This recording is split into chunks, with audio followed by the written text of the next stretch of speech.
Hey everyone, welcome to Red Umbrella. I hope you're all doing well. Today I want to argue that back in 2006, when South Park dedicated 2 entire episodes to tearing apart Family Guy, Trey Parker and Matt Stone were not just throwing punches at a rival show. They were making a prediction. They argued that Family Guy's reliance on random, disconnected cutaway gags over real storytelling, its treatment of characters as joke delivery systems rather than actual people, and its willingness to take the easy road when the talent behind it was clearly capable of more, would eventually hollow the show out from the inside. And nearly 20 years later, the evidence is overwhelming. Every warning they gave came true. The characters were destroyed. The stories disappeared. The gags ran dry. And a show that once had the potential to be one of the greats settled for being one of the most wasted opportunities in television history. But before we begin, I'd just like to kindly ask you all to subscribe. It's completely free, and it really helps us improve the videos for this wonderful community we've managed to build. Anyway, that's enough. Let's begin. The Cartoon Wars. How South Park drew the line. In April of 2006, South Park did something that most television shows would never dare to do. Instead of just making fun of a celebrity or a politician or some random news story like they usually did, the creators of South Park went after another animated show. And not just any show. They went after one of the biggest cartoons on television at the time. They went after Family Guy. The 2 episodes that came out of this decision were called Cartoon Wars Part 1 and Cartoon Wars Part 2. They were the 3rd and 4th episodes of South Park's 10th season, airing on April 5th and April 12th of 2006 on Comedy Central. And what these episodes said about Family Guy did not just start a feud between 2 shows. It started a conversation about comedy writing that people are still having almost 20 years later. A conversation about what separates a good show from a lazy one. A conversation about whether making people laugh is enough, or whether a show should actually try to say something while it does it. To understand why these episodes matter so much, you first have to understand the people behind them. South Park was created by 2 guys named Trey Parker and Matt Stone. These 2 had been making the show since 1997 and had built it into one of the most respected adult cartoons in television history. Their style was very specific. Every episode of South Park was built around a central idea or argument. The jokes came from the characters and the situations those characters were placed in. If Cartman did something horrible, it connected to the story. If Kyle gave a speech at the end, it tied everything together. The humor and the story were always linked. That was the foundation of how Parker and Stone wrote their show, and they took it very seriously. So when Family Guy came along and became massively popular using a completely different approach to comedy, Parker and Stone had a problem with it. Not because Family Guy was successful, but because of how it was successful. Family Guy had been created by Seth MacFarlane and first aired on Fox in 1999. It was canceled after 3 seasons, but then brought back in 2005 after massive DVD sales and strong ratings from reruns on Cartoon Network's Adult Swim block. When it came back, it was bigger than ever. Millions of people were watching it. And the thing that made Family Guy stand out from every other cartoon was its use of something called cutaway gags. These were quick little scenes that had nothing to do with the main story. A character would say something like, "This is worse than the time I," and then the show would cut to a completely random joke. Peter Griffin fighting a giant chicken.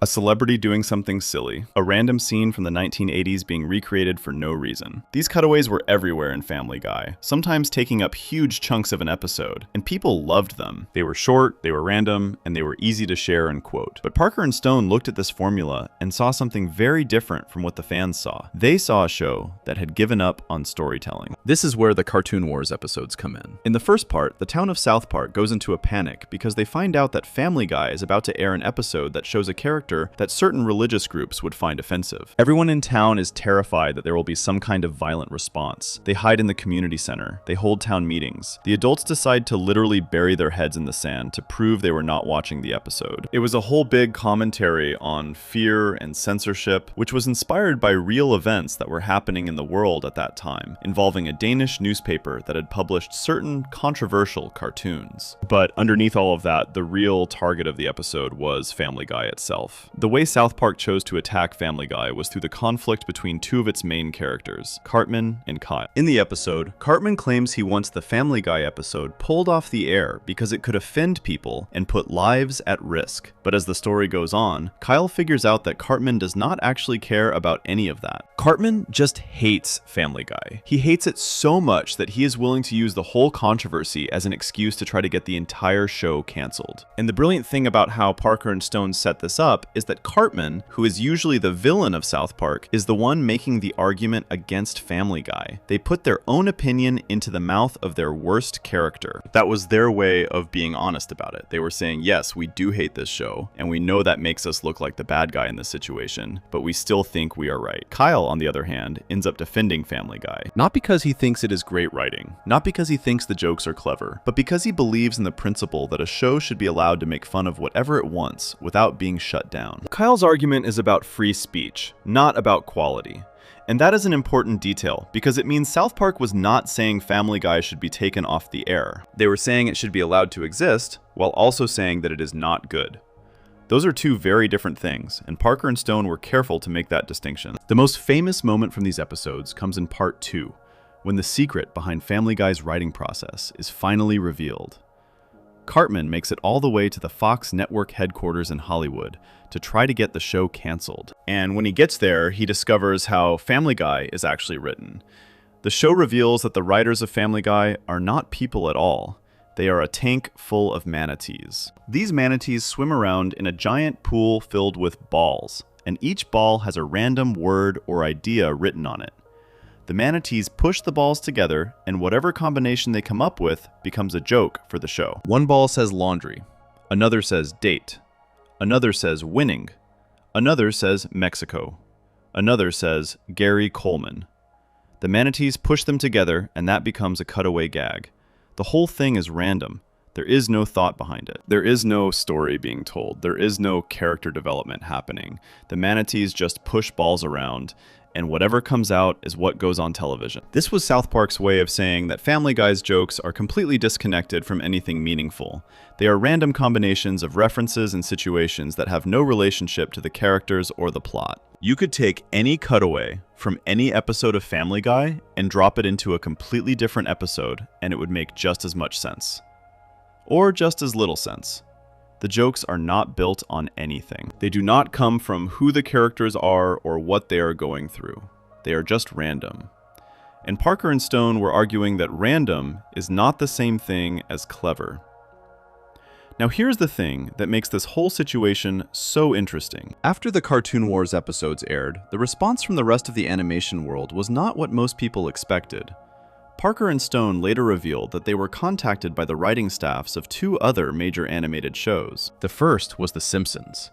According to Parker, the writers of The Simpsons reached out to congratulate them on the episodes. Parker actually said that The Simpsons staff hated Family Guy even more than he and Stone did. The second show that contacted them was King of the Hill, the animated series created by Mike Judge. The staff of King of the Hill reportedly told Parker and Stone that they were doing God's work by calling out Family Guy. So it was not just South Park that had a problem with how Family Guy was being made. Other animated shows that valued storytelling and character development saw the same issues and were quietly frustrated by them. South Park was just the first one brave enough to say it out loud on national television.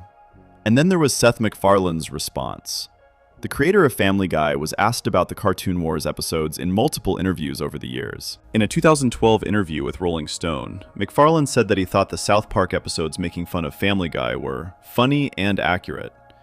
He actually agreed with parts of the criticism.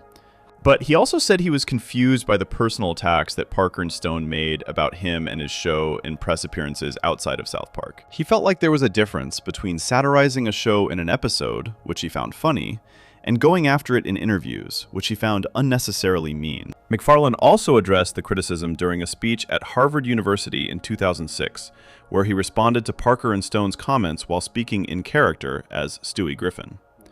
He seemed to take most of it in good humor, at least publicly. But even though MacFarlane handled it well on the surface, the Cartoon Wars episodes clearly struck a nerve across the animation industry. On the DVD commentary for the episodes, Parker was very direct about how he felt. He said, and this is a direct quote, "We have seen Family Guy and it's, we do hate it." He went on to say that they totally understood why people loved it and that it could provide a simple laugh for some viewers. He said they did not think it should be taken off the air. But then he added the line that really sums up the entire argument. He said, "We just don't respect it in terms of writing." That one sentence became the thesis of the entire debate. It was not about popularity. It was not about whether Family Guy made people laugh. It was about whether making people laugh was enough if the writing behind those laughs had no depth, no structure, and no respect for its own characters. Stone added his own thoughts during the same commentary, saying that he believed the Family Guy writing staff were smart people. He said you could tell there were talented writers working on the show. But then he said that those writers need to work harder. And that might have been the most cutting part of the whole criticism. It was not that Family Guy was made by idiots. It was that it was made by smart people who were choosing to take the easy road. People who had the talent to make something great, but were settling for something that was just good enough to get ratings. That was what bothered Parker and Stone more than anything else. The wasted potential. The Cartoon Wars episodes were not just a funny two-part storyline. They were a mission statement. Parker and Stone laid out a clear argument for what they believed comedy should be, and they used Family Guy as the example of what it should not be. They said that jokes should come from characters and stories, not from random word combinations. They said that a show should respect its audience enough to build something that holds together as a complete piece of work, not just a collection of disconnected moments. And they said all of this knowing that millions of people loved Family Guy and would disagree with them. They said it anyway because they believed it was true. The really interesting thing is that when you look at what happened to Family Guy in the years after Cartoon Wars aired, almost everything Parker and Stone warned about came true. The cutaways got more frequent and less connected to anything. The characters started losing the depth they once had. The show began relying more and more on shock value and less on actual storytelling. It was like South Park had written a prediction disguised as a criticism. And that prediction played out across every single season that followed. Before we move on, if you're enjoying this analysis, please consider subscribing. It helps the channel tremendously. But the cutaway problem was only the beginning of what went wrong. Because while the random gags were the most obvious symptom, they pointed to something much deeper, a fundamental choice about how the show approached comedy that would eventually hollow out everything good about it from the inside. Section 2. The cutaway problem. When jokes don't need a show. If you have ever watched even a single episode of Family Guy, you know exactly how a cutaway gag works. A character will be in the middle of a conversation, and then they will say something like, "This is worse than the time I," or "This reminds me of when," or "It's like that time when," and then the screen cuts away from whatever is happening in the story to show a completely random scene. Maybe it is Peter Griffin meeting a celebrity. Maybe it is a recreation of some old movie from the 1980s. Maybe it is a random animal doing something stupid. The scene lasts anywhere from 5 seconds to over a minute, and then it cuts back to the main story like nothing happened. That is a cutaway gag. And for the first few years of Family Guy, these cutaways were one of the freshest and funniest things on television. The problem is that they eventually became the only thing the show knew how to do. And when that happened, they went from being a creative tool to being a crutch that the writers leaned on so hard it broke.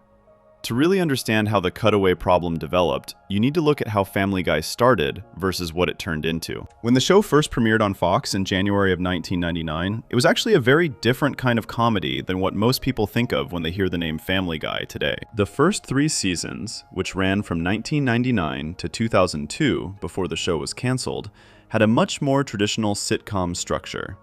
Yes, there were cutaway gags even back then. That was always part of the show's identity. But in those early seasons, the cutaways were used sparingly. They popped up a few times per episode rather than dominating every single scene. The humor in those first seasons was actually gentler, more character-based, and more connected to whatever the story of the episode was about. Peter was funny because of who he was as a person, not just because of what random thing the show could cut away to. The cutaways were seasoning on the dish, not the entire meal. Then the show got canceled in 2002 after its 3rd season. Fox pulled the plug because the ratings were not high enough. But something unexpected happened while Family Guy was off the air. The show started airing in reruns on Cartoon Network's Adult Swim programming block, and it became absolutely massive. The DVD sets were selling millions of copies. There was clearly a huge audience for the show, and Fox noticed. So in 2005, Family Guy was brought back from the dead. It became one of the very few shows in television history to be canceled and then revived because of fan demand. And when it came back for its 4th season, something had changed. The writers had figured out what the audience wanted. And what the audience wanted, more than anything else, was the cutaways. Starting with Season 4 and really hitting full speed through Seasons 5, 6, 7, and 8, the cutaway gags became the engine that drove the entire show. Episodes that used to have maybe 4 or 5 cutaways per episode suddenly had 10, 15, sometimes even more. The main storylines got thinner and thinner because so much of the runtime was being eaten up by these random side jokes. And the cutaways themselves started to change too. In the early seasons, a cutaway might at least have some loose connection to what the characters were talking about. If Peter was talking about a bad experience at work, the cutaway might be about something work-related that was at least in the same neighborhood as the conversation. But as the seasons went on, the connections between what the characters were saying and what the cutaway showed became thinner and thinner until they basically did not exist at all. There are some really clear examples of this that fans and critics have pointed out over the years. In the early seasons, there is a great cutaway in the episode I Never Met the Dead Man, where Peter is caught in a tornado and the scene turns into a parody of The Wizard of Oz, but filled with classic television characters. That cutaway works because it is creative, it adds something to the moment, and it has actual jokes layered into it beyond just the reference itself. Compare that to what the show was doing in later seasons. In the episode Bill and Peter's Bogus Journey, a character makes a throwaway comment, and then the show just cuts to real footage of the country singer Conway Twitty performing one of his songs. Not a parody of Conway Twitty. Not a joke about Conway Twitty. Just the actual man singing an actual song for what feels like an eternity while the viewer sits there waiting for the show to come back. And this was not a one-time thing. The Conway Twitty gag was used multiple times across the series.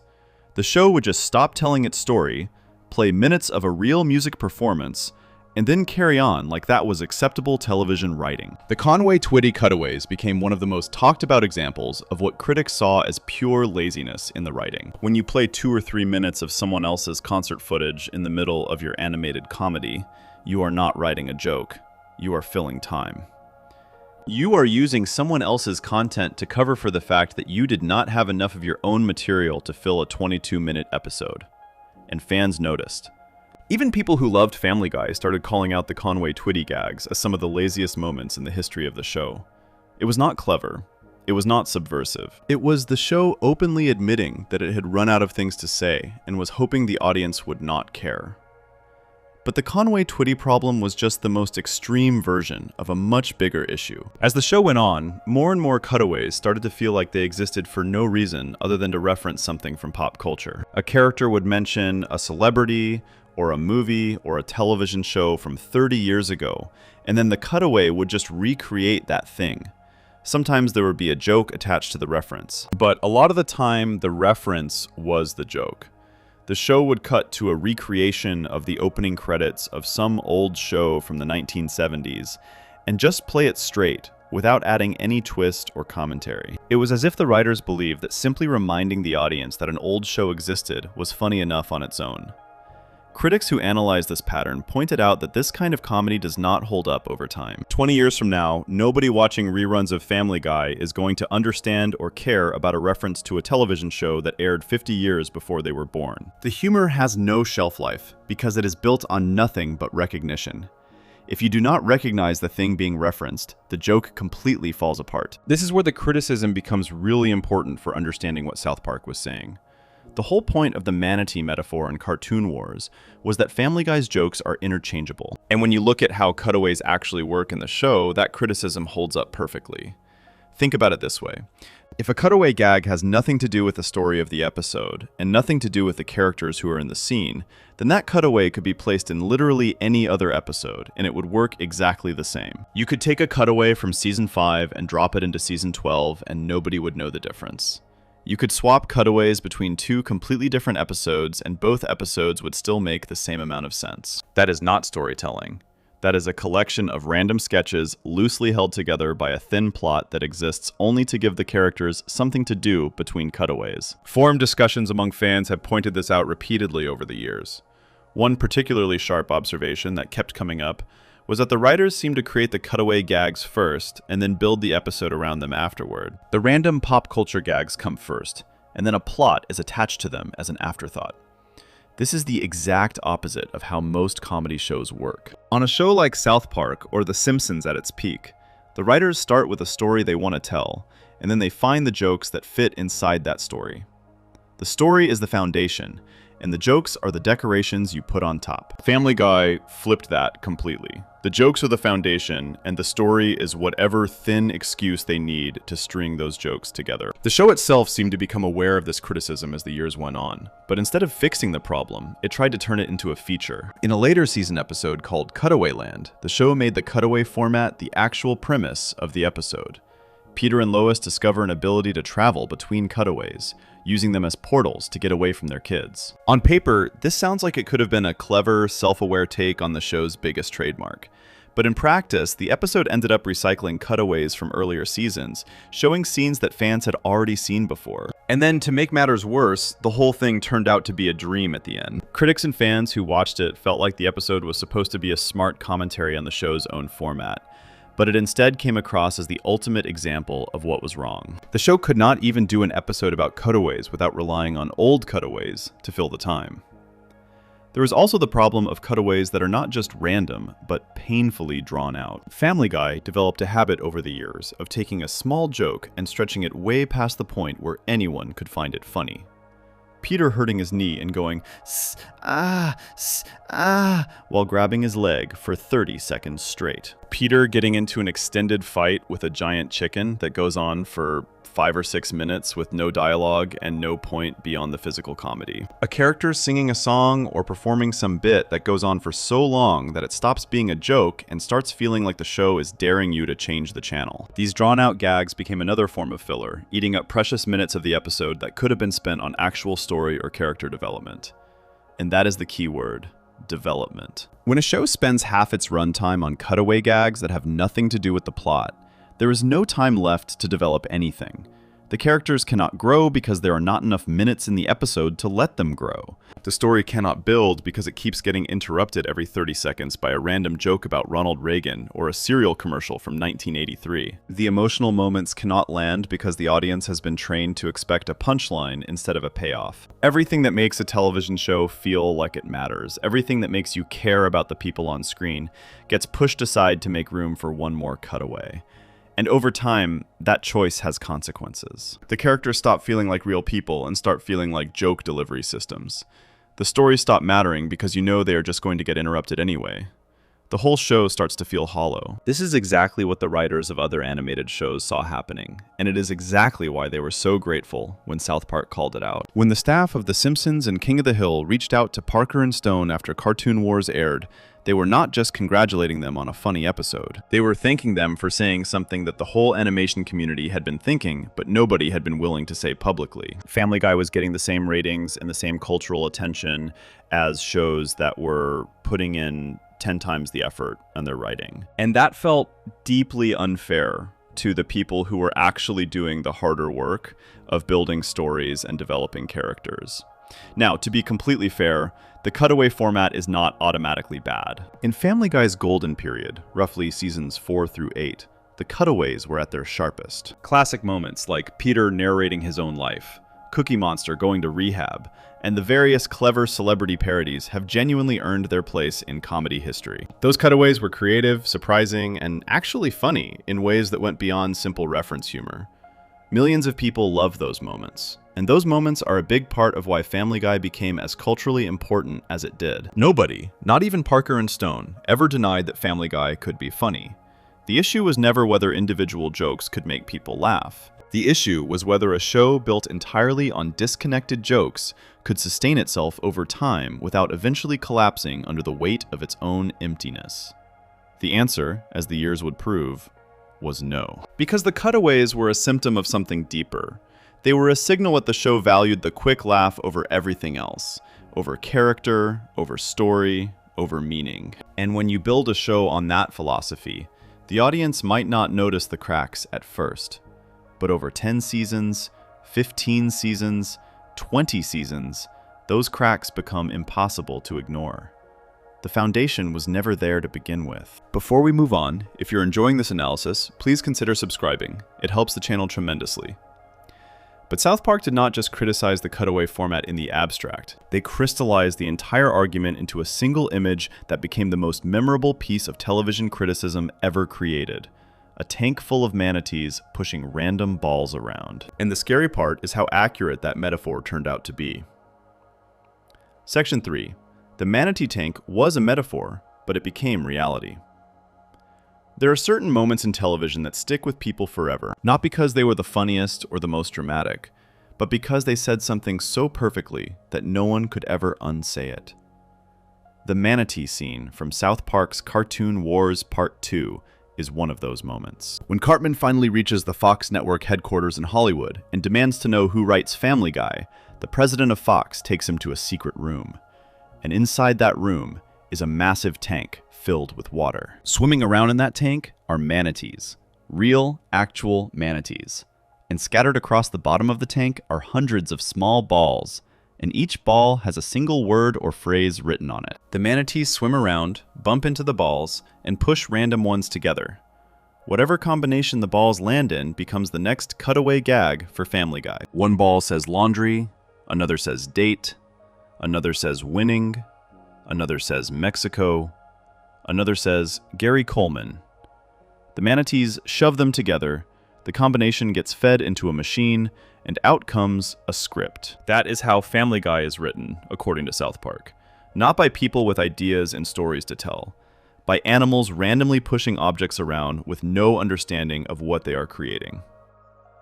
Now, obviously, this was not literally true.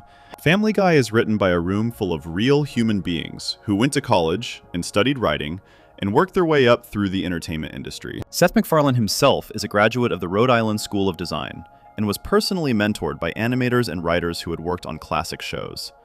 The people who write Family Guy are not stupid. Matt Stone himself said during the DVD commentary for Cartoon Wars that the Family Guy writers are smart people.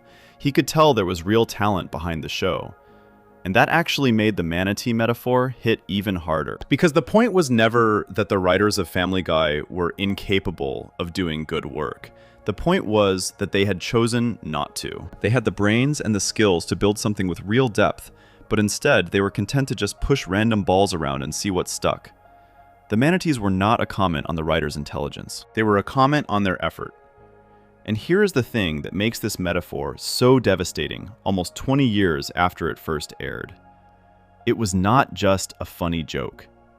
It was a diagnosis. Parker and Stone were describing a very specific writing process, one where the individual gags come first and the story comes second, or sometimes not at all. And when you actually sit down and study how Family Guy episodes are constructed, especially in the later seasons, that description fits so well that it is almost uncomfortable. Multiple critics, fans, and comedy writers have made the same observation independently over the years. The cutaway gags in Family Guy feel like they were written separately from the episodes they appear in. They feel like someone came up with a bunch of random jokes on index cards, shuffled them around, and then dropped them into whatever episode needed to be filled out that week.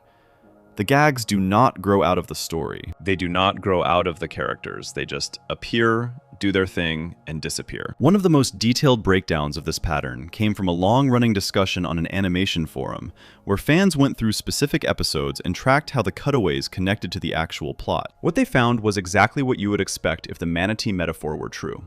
In episode after episode, especially from the later seasons, the cutaways had absolutely no relationship to what the characters were doing or talking about. A character would say a single word or phrase, and then the show would cut to something that was only connected by the loosest possible thread.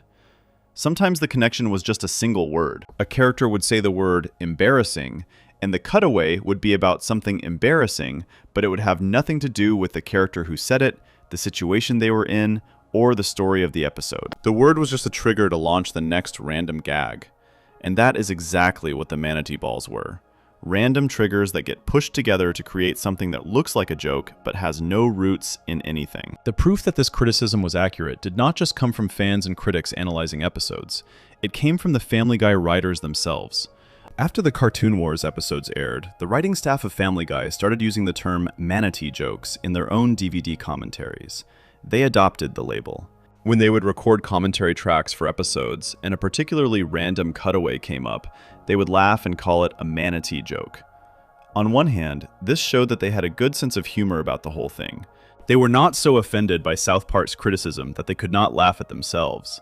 But on the other hand, the fact that they embraced the term so easily suggested that they recognized the truth in it. If the criticism had been completely unfair or inaccurate, they probably would not have been so comfortable using it to describe their own work. The fact that manatee joke became an inside term on the show tells you that even the people making Family Guy understood what South Park was saying, even if they did not fully agree with all of it. And the really damaging part of the manatee metaphor is what it says about replaceability.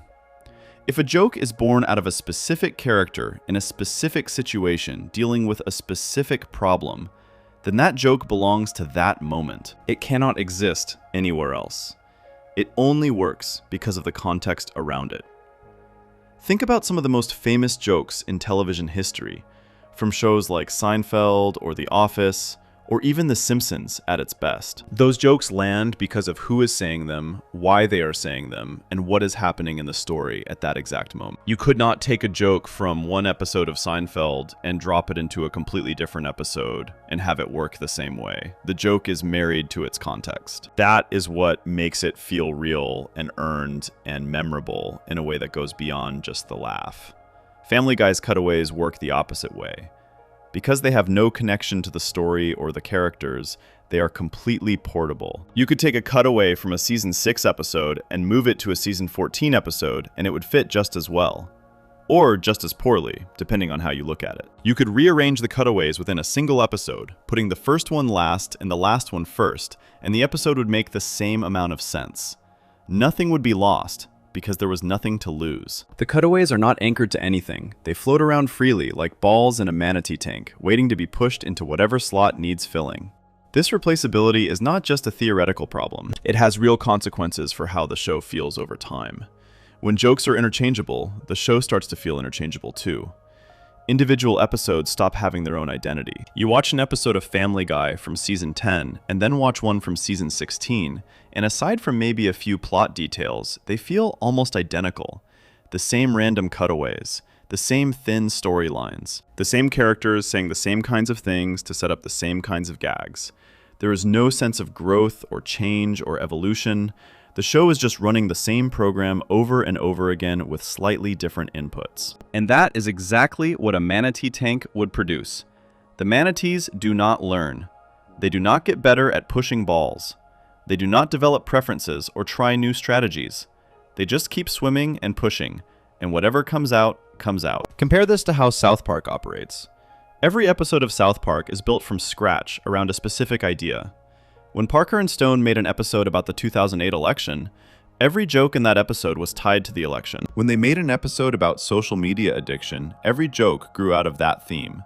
The humor and the story were inseparable. You could not pull a joke out of a South Park episode and drop it into a different one because the joke would not make sense without the context of that particular story. This is what Parker meant when he said on the Cartoon Wars commentary that South Park always tries to avoid gags. He was not saying that they avoid being funny. He was saying that they avoid jokes that exist in isolation, jokes that are not connected to anything. Because in their view, a disconnected joke is a wasted joke. It might get a laugh in the moment, but it does not build toward anything. It does not make the episode better as a whole. It is just noise. The manatee metaphor also speaks to something deeper about creative ambition. When you build a show around random gags, you are essentially saying that the individual moments matter more than the whole. You are saying that as long as each cutaway gets a laugh, it does not matter whether the episode adds up to anything meaningful. And for a while, that approach can work. In Family Guy's strongest years, roughly seasons 4 through 8, the cutaways were sharp enough and creative enough that most viewers did not notice or care that the stories underneath were paper thin. Classic cutaways from that era, like the ones people shared millions of times on early YouTube, were genuinely funny on their own terms. They did not need context. They did not need story. They were just good jokes. And because the internet was exploding at exactly the right time, those short, self-contained clips became perfect content for the new way people were consuming comedy. Family Guy was arguably the first animated show that was built for the YouTube era, even though it premiered years before YouTube existed. Those little cutaway clips could be pulled out of episodes, uploaded as standalone videos, and shared endlessly. And they were. But here is where the manatee philosophy catches up with you. When you train your audience to love the show for its individual pieces rather than the whole, you create a situation where the whole stops mattering. People stop watching full episodes of Family Guy and start just watching cutaway compilations on YouTube. Why sit through 22 minutes of a thin plot when you can watch a 10-minute video that has all the best cutaways from an entire season? The show accidentally taught its audience that the stuff between the cutaways was not worth their time.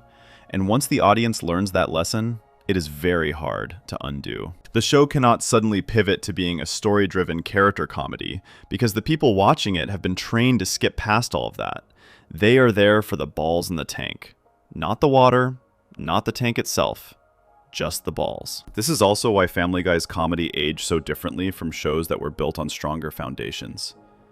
The Simpsons at its peak is still widely rewatched because those episodes have layers. You can go back to a classic Simpsons episode and notice character moments and story details that you missed the first time. The jokes get funnier because you understand the characters better. The stories hit harder because you have context from other episodes. The whole thing works as a complete experience. Family Guy's best moments, on the other hand, often hit their maximum impact the first time you see them. The surprise is the joke. And once the surprise is gone, there is not much left to discover. You laugh the first time Peter fights the giant chicken. You might laugh the second time. By the fifth or sixth extended chicken fight spread across multiple seasons, you are just watching two animated characters punch each other for 5 minutes, and the joke has long since evaporated. The Family Guy writers are not unaware of any of this.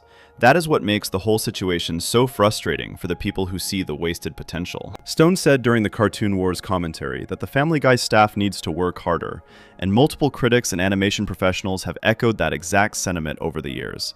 The talent is there. The resources are there. Fox kept renewing the show season after season, giving the writers a platform that most creators would dream of having.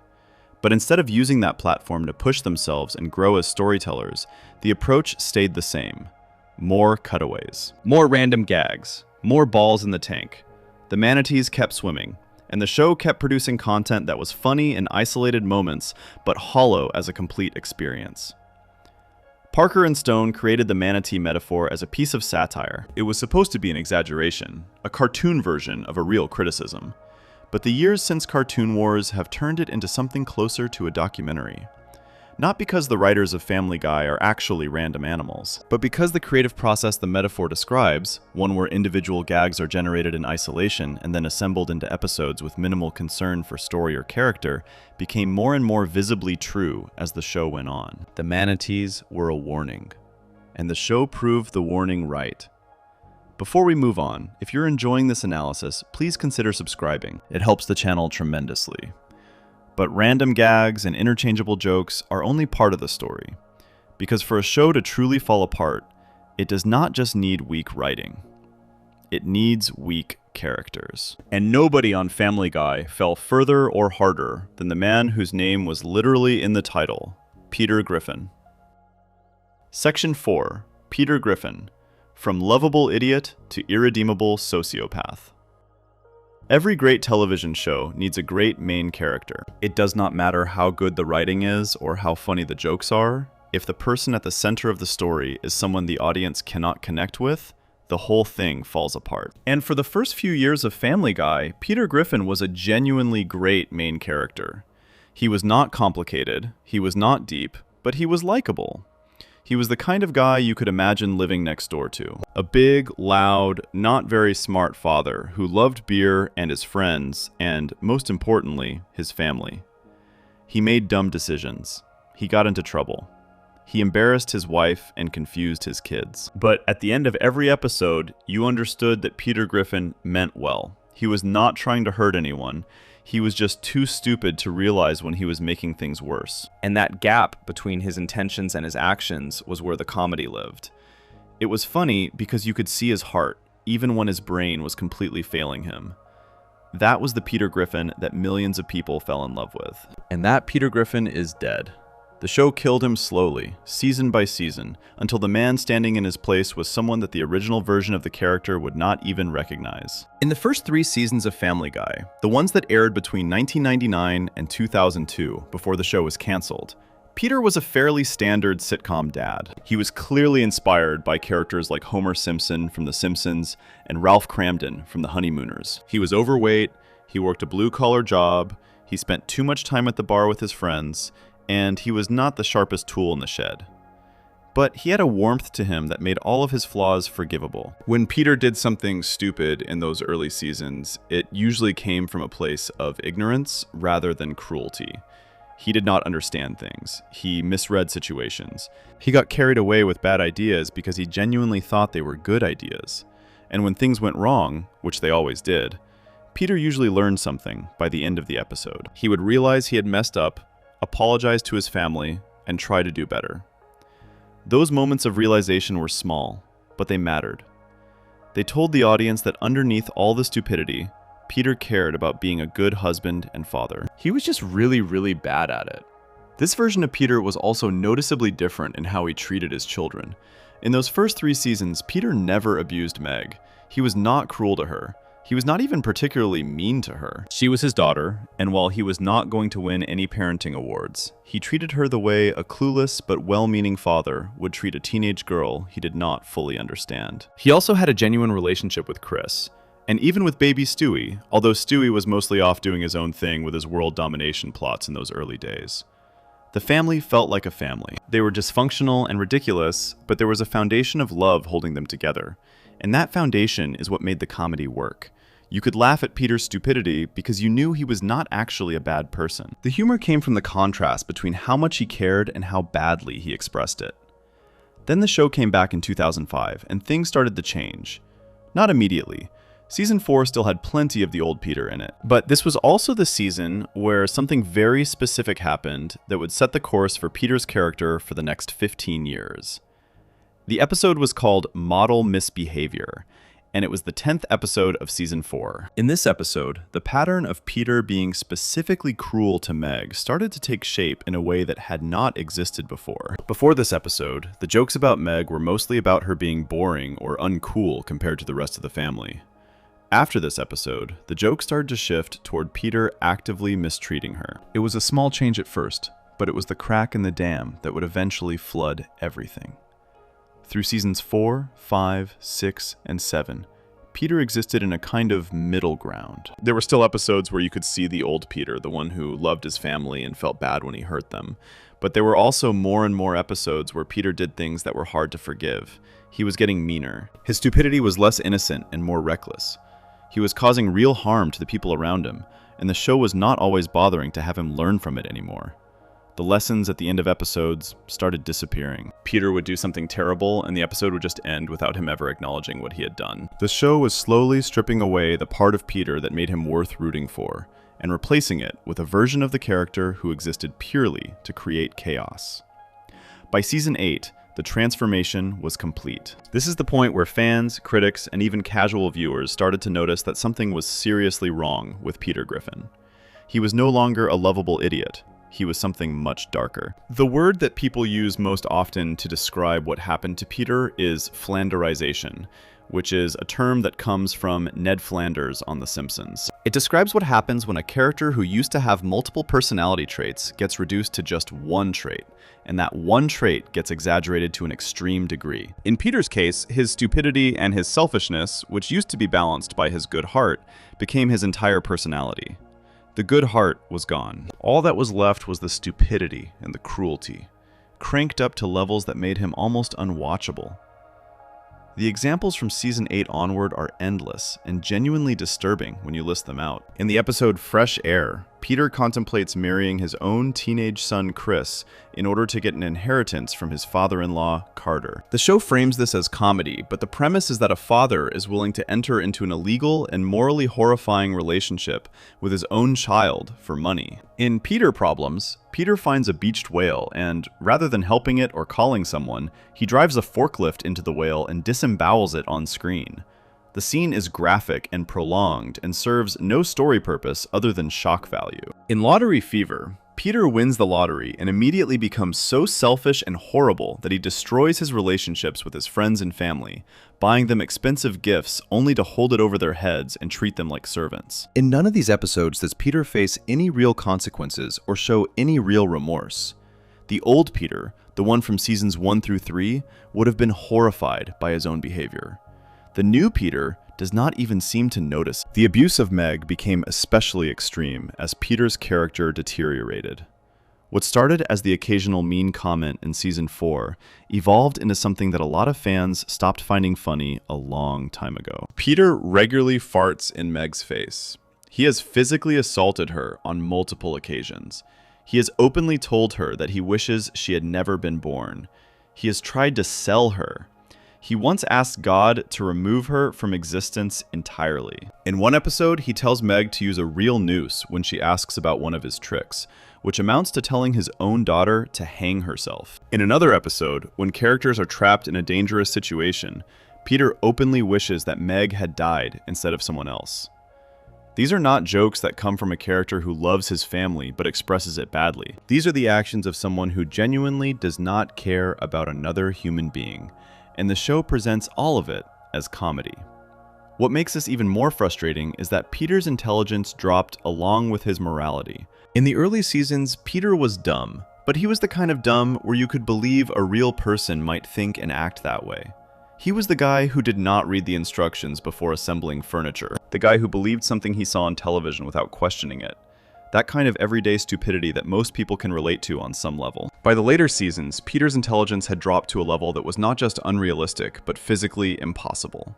He could not understand basic concepts. He could not remember things that had happened minutes earlier. He would do things that no human being, no matter how unintelligent, would actually do. The show even acknowledged this in the season 4 episode Petarded, where Peter takes an IQ test and scores so low that he is classified as mentally disabled. But instead of using that as a one-time joke, the show essentially made it Peter's permanent state from that point forward. His IQ never came back up. He just kept getting dumber and dumber with every passing season. The comparison that critics and fans have drawn most often is between Peter Griffin and Homer Simpson. Both characters started out as overweight, beer-loving, not very bright fathers who loved their families despite constantly making mistakes. But the two characters went in very different directions over time. Homer Simpson, even in The Simpsons' weaker later seasons, still has moments where you can see that he cares deeply about Marge, Bart, Lisa, and Maggie. He still has episodes where he makes sacrifices for his family. He still has a heart. Peter Griffin, especially from season 8 onward, lost that completely. Multiple fan analyses and critical discussions have pointed out that Peter essentially became a corrupt version of Homer. Both are dumb and reckless, but Homer's actions usually come from a place of carelessness or ignorance. Peter's actions in the later seasons come from a place of genuine malice. Homer does not know he is hurting people. Peter often does not care. That is a huge difference, and it is the difference between a character you can root for despite his flaws and a character who makes you wonder why anyone in his family has not left him yet. The show has occasionally tried to walk things back. There are scattered episodes throughout the later seasons where Peter has a moment of warmth or shows genuine affection for his family. In Peter's Sister from season 14, the show reveals that Peter has an older sister named Karen who is a professional wrestler, and she bullies Peter the same way Peter bullies Meg. The episode draws a direct line between the abuse Peter received as a child and the abuse he dishes out as an adult. For one episode, it seemed like the show was finally going to reckon with what it had done to Peter's character. Meg and Peter bond over their shared experience of being bullied by Karen, and there is a moment where it feels like real growth might happen. But then the next episode airs, and everything goes right back to normal. Peter is cruel again. Meg is a punching bag again. The moment of depth was exactly that. A moment. Nothing more. This is what happens when a show does not invest in its characters. South Park's entire argument in Cartoon Wars was that Family Guy does not care about its characters as people. They are just delivery systems for jokes. And Peter Griffin is the single best piece of evidence for that argument. A character who was once the heart of the show, a character who millions of viewers loved and related to, was systematically stripped of everything that made him human and turned into a monster. Not because the story demanded it, not because the writers had a bold, creative vision for where they wanted Peter to go, but because making Peter meaner and dumber was easier than writing stories where his flaws and his goodness existed side by side. It was the laziest possible version of character evolution, which is really just character destruction dressed up in a sitcom format. The most telling part of all of this is that Peter's decline happened at the same time that the cutaways were taking over the show. As the episodes devoted more and more time to random gags, there was less and less time left for Peter to be a real character. He did not need to be a real character anymore. He just needed to set up cutaways. He just needed to say, "This reminds me of the time," and then disappear while the show played a random clip. His personality became irrelevant because the show had decided that personality was not the point. The point was the gag. And when a character exists only to deliver gags, there is no reason to keep him complex or sympathetic or human. You just crank up whatever traits get the biggest reaction and stop worrying about whether the character makes sense as a person. Peter Griffin's fall from lovable father to irredeemable villain is not just sad. It is proof. Proof that South Park was right when they said Family Guy does not respect its own writing. Because if the show respected its writing, it would have respected the character at the center of it. It would have protected what made Peter work instead of destroying it for cheap laughs. And it would have understood that a main character is not just a tool for generating comedy. A main character is a promise to the audience, a promise that this person's story matters. Family Guy broke that promise. And Peter was not the only one they broke it with. Before we move on, if you're enjoying this analysis, please consider subscribing. It helps the channel tremendously. Because while Peter's destruction was the most visible, there was another character whose fall was in some ways even more devastating. A character who was once considered the smartest, most thoughtful, and most human member of the entire Griffin family. A character who also happened to be a dog. Section 5. Brian Griffin, the voice of reason who became the worst person in the room. Brian Griffin used to be the best character on Family Guy. That is not just an opinion. It is something that critics, fans, and even the show's own creator agreed on for years. Seth MacFarlane has said in multiple interviews that Brian is his favorite character to play because Brian is the one role where MacFarlane uses his own natural speaking voice. Every other character he voices, whether it is Peter or Stewie or Quagmire, requires him to change something about his voice. But Brian just sounds like Seth being Seth. And in the early seasons, that personal connection showed in the writing. Brian felt like the most real character on the show. He was a talking dog, yes, but somehow he was also the most human person in the Griffin household. He was smart without being annoying about it. He was sarcastic without being cruel. He drank too much, he had trouble with relationships, and he had a novel he could never finish. He was flawed in ways that felt honest and relatable, and most importantly, he was the voice of reason. When Peter was about to do something catastrophically stupid, Brian was the one who would calmly point out why it was a bad idea. When the family was spiraling into chaos, Brian was the anchor that held things together. He did not always succeed, but he always tried, and that made him someone the audience could trust. In those early seasons, one of the smartest things the writers did with Brian was use him sparingly. He was not in every single scene. He was not the focus of every subplot. He would show up at exactly the right moment to deliver a perfectly timed line, usually something dry and deadpan that cut right through whatever nonsense Peter was involved in. And then he would step back. His screen time felt special because it was limited. You looked forward to Brian's reactions because you knew they would be sharp and well-crafted. He was like the cool friend who does not talk much, but always says exactly the right thing when he does speak. That restraint made Brian one of the strongest characters on the entire show. He did not need to dominate every scene to make an impact. His impact came from quality, not quantity. But as the seasons went on, everything that made Brian work as a character was slowly and systematically dismantled. The process was gradual, starting around season 3, where small cracks began to appear, becoming more visible through seasons 5, 6, and 7, and then fully collapsing by season 8 and beyond. What happened to Brian can be described in one sentence. He went from being the smartest person in the room to being the person in the room who only thinks he is the smartest. And that is a devastating difference. The first major change was that Brian became openly political in a way that went far beyond his earlier personality. In the early seasons, Brian had opinions, but he expressed them with nuance and a certain self-awareness. He knew he was a dog living in a human world, and that gave him a kind of outsider perspective that was actually interesting. By the later seasons, Brian had become a full-blown political mouthpiece. He would go on long rants about his liberal views, his atheism, his environmental concerns, and his opinions on social issues. And the problem was not that he had these views. The problem was how he expressed them. He talked down to everyone around him. He acted as if anyone who disagreed with him was an idiot.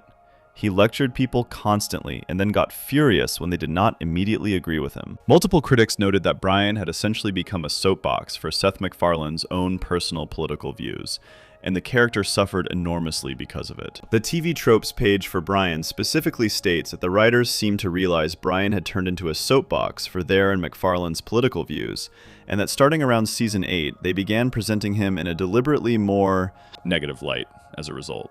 The second major change was Brian's relationships with women. In the early seasons, Brian's love life was played with a certain sadness and dignity. He had real feelings for Lois that he struggled with, and the season 2 episode, Brian in Love, resolved those feelings in a way that one reviewer described as perfectly believable and somewhat heartfelt. Brian and Lois agreed to stay friends, and that was that. But by season 6, in the episode Play It Again, Brian was actively trying to force himself on Lois, and then defending his actions when Peter confronted him about it. The character who once handled his feelings with quiet grace had become someone who could not take no for an answer. And his other relationships followed the same downward path. Brian started dating women purely based on their looks, while pretending he was attracted to their personalities. He would buy them copies of The Catcher in the Rye, and deliver what one character described as 7th grade interpretations of the book to make himself seem deep. He abandoned relationships the moment they became inconvenient. He was a fraud, and the show seemed to know it. But instead of fixing the problem, the writers just made Brian worse and worse. The third, and perhaps most important change, was Brian's writing career. Throughout the series, Brian is supposed to be a writer. His great unfinished work is a novel called Faster Than the Speed of Love, which the other characters constantly make fun of for being terrible. In the early seasons, Brian's struggle with his writing was played as a genuine source of insecurity.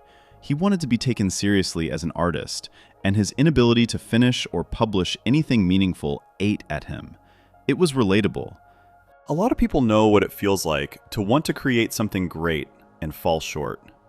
But by season 9, in the episode Brian Writes a Bestseller, the show turned his writing career into a showcase for everything wrong with his character. Brian writes a cheap self-help book that he himself admits is terrible, calling it the worst thing I've ever written.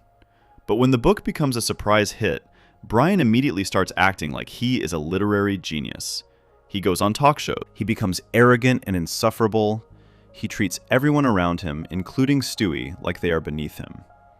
And when the book's popularity crashes, which it inevitably does, Brian learns nothing from the experience. He does not grow. He does not become more humble. He just goes right back to being the same pretentious, delusional version of himself that he was before the book took off. The single most famous moment in Brian's decline came in season 8, episode 7, an episode called Jerome is the New Black. In this episode, Glenn Quagmire, who had never been shown to have strong feelings about Brian one way or the other, sits Brian down and delivers a long, detailed speech about exactly why he hates him. The speech has become one of the most quoted moments in the entire history of Family Guy. Quagmire tells Brian that he is the worst person he knows. He calls him out for constantly hitting on his best friend's wife. He points out that Peter pays for Brian's food and rescued him from the streets, and Brian repays him by being a sponge. He attacks Brian's pretentiousness, his fake intellectualism, his failure as a father to a son he never sees, and his habit of dating women for their bodies while pretending he cares about their souls. And then Quagmire delivers the final blow. He tells Brian that he could forgive all of it, every single thing, if Brian were not such a boar. The worst thing about Brian, according to Quagmire, is that he is just a big, sad, alcoholic bore. Now, there is a lot of irony in Quagmire being the one to deliver this speech. because Quagmire himself is arguably a worse person than Brian in many ways. Fans have pointed out the hypocrisy in Quagmire calling Brian out for hitting on Lois, when Quagmire does the exact same thing. But the reason the speech resonated so deeply with the audience was not because Quagmire was the perfect person to deliver it. It was because every single thing he said about Brian was true. The speech was not just a character moment within the show, it was a mirror held up to what Brian had become. And the audience looked into that mirror and recognized exactly what they had been feeling for seasons, but could not quite put into words. Brian was not the character they had fallen in love with anymore. He was exactly what Quagmire described. A pretentious, hypocritical, self-absorbed boar who thought he was better than everyone while actually being worse than most of them. IGN's Ramsey Eisler put it perfectly in a review of the 8th season when he wrote that Brian had left his lofty position as the voice of reason and switched to being a pretentious loser. That one sentence captures the entire arc. Brian went from being the character you trusted to being the character you could not stand. And the show did this on purpose. The writers made a conscious choice to tear Brian down. They turned him into a villain of sorts. Someone whose flaws were no longer endearing, but actively repulsive. And while there is an argument to be made that this was interesting from a storytelling perspective, the execution never matched the ambition. Brian was not torn down in service of a larger story about pride or self-deception or the dangers of thinking you were smarter than everyone else. He was torn down because the writers ran out of things to do with a good version of the character and found it easier to make him awful than to keep him complex. The ultimate proof that the show had no idea what to do with Brian came in season 12 with his death and immediate resurrection. But that is a story for a later section. What matters here is that Brian's destruction, like Peter's destruction, points directly back to what South Park said in 2006. A show that valued its characters would never have let this happen. A show that cared about storytelling would have found a way to keep Brian interesting without making him insufferable. But Family Guy was never built to protect its characters. It was built to generate gags. And when a character stops being useful for gags, the show does not know what to do with them except make them worse. Brian became worse. Peter became worse. And nobody on the show became worse in a more heartbreaking and pointless way than the one family member who never did anything to deserve it. Before we move on, if you're enjoying this analysis, please consider subscribing. It helps the channel tremendously. Because while Peter and Brian, at least, had the excuse of their own bad choices driving their decline, there was one member of the Griffin family whose destruction came entirely from the outside. A character who was beaten down not because of who she was, but simply because the writers thought her suffering was funny. And her name was Meg. Section 6. The Meg Problem. Cruelty as a substitute for comedy. Every sitcom has a character who gets the short end of the stick.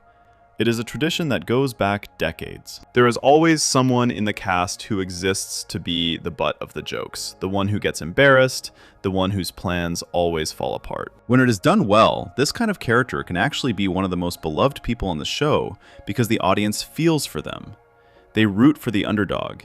They want to see that person finally catch a break. But there is a line between making a character the lovable loser and making a character the target of relentless, escalating cruelty that stops being funny and starts being genuinely uncomfortable to watch.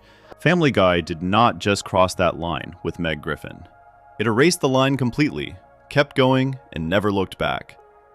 In the very beginning of Family Guy, Meg was a pretty normal character. She was the eldest child of the Griffin family, a teenage girl dealing with the usual problems that teenage girls deal with. She wanted to be popular at school. She wanted boys to notice her. She was self-conscious and a little insecure, which made sense for someone her age. Compared to the rest of her family, Meg was actually the most grounded and realistic person in the house.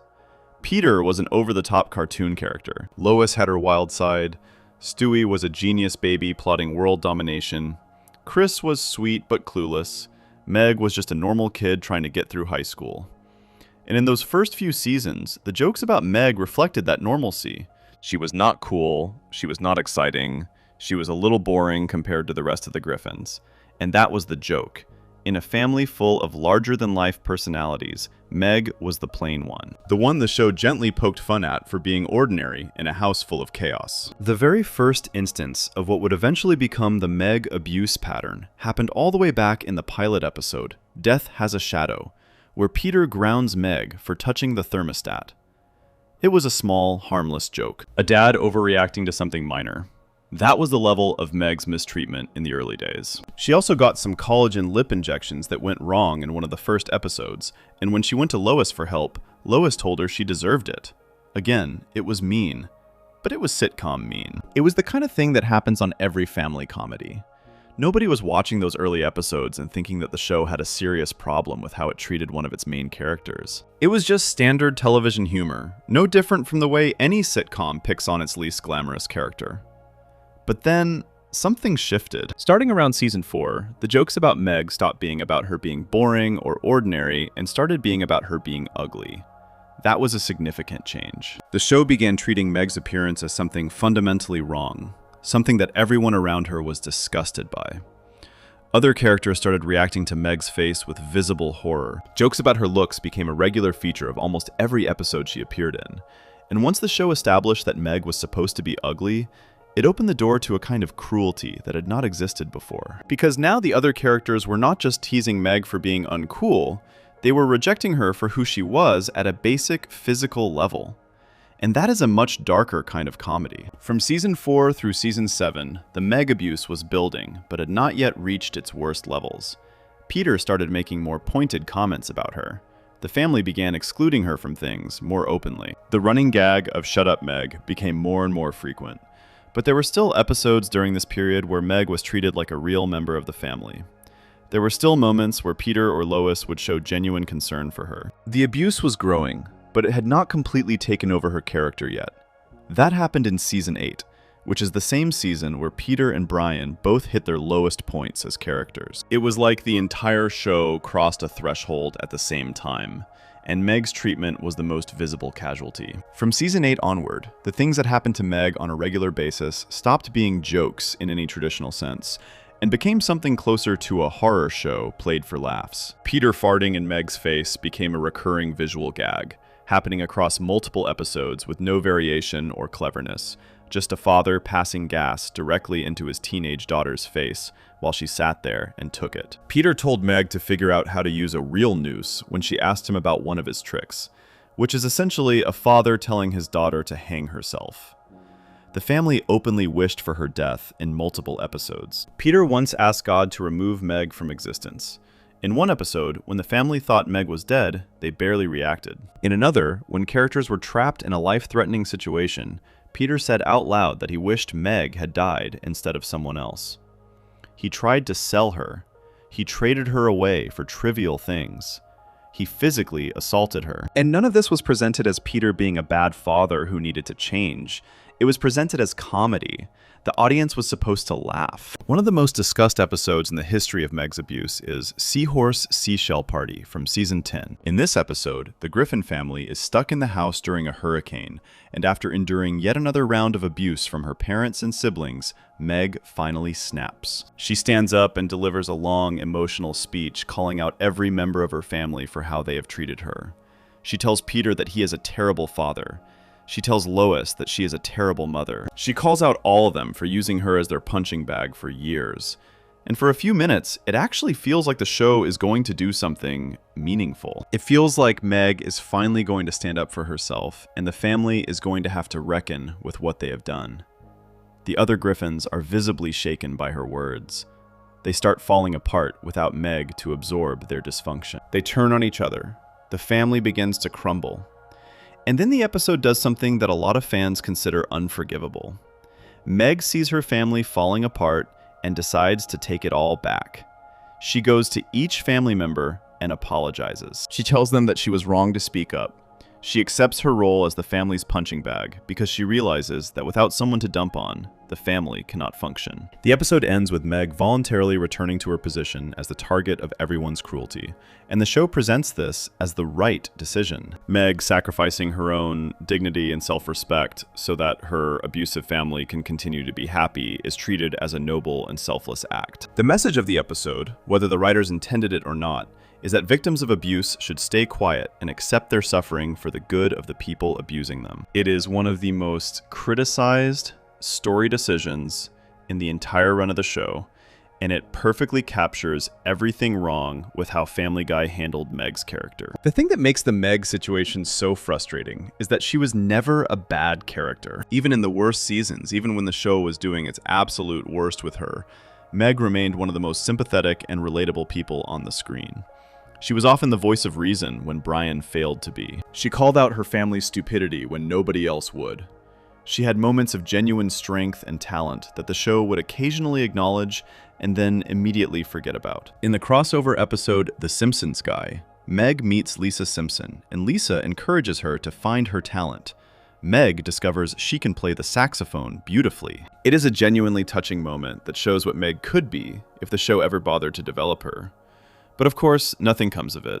The next episode airs, and Meg is back to being the family's punching bag. The show's own creator, Seth MacFarlane, seemed aware that the Meg abuse had become a problem. Mila Kunis, who has voiced Meg since the second season after taking over from Lacey Chabert, acknowledged in interviews that Meg gets picked on a lot, and described it as a running joke.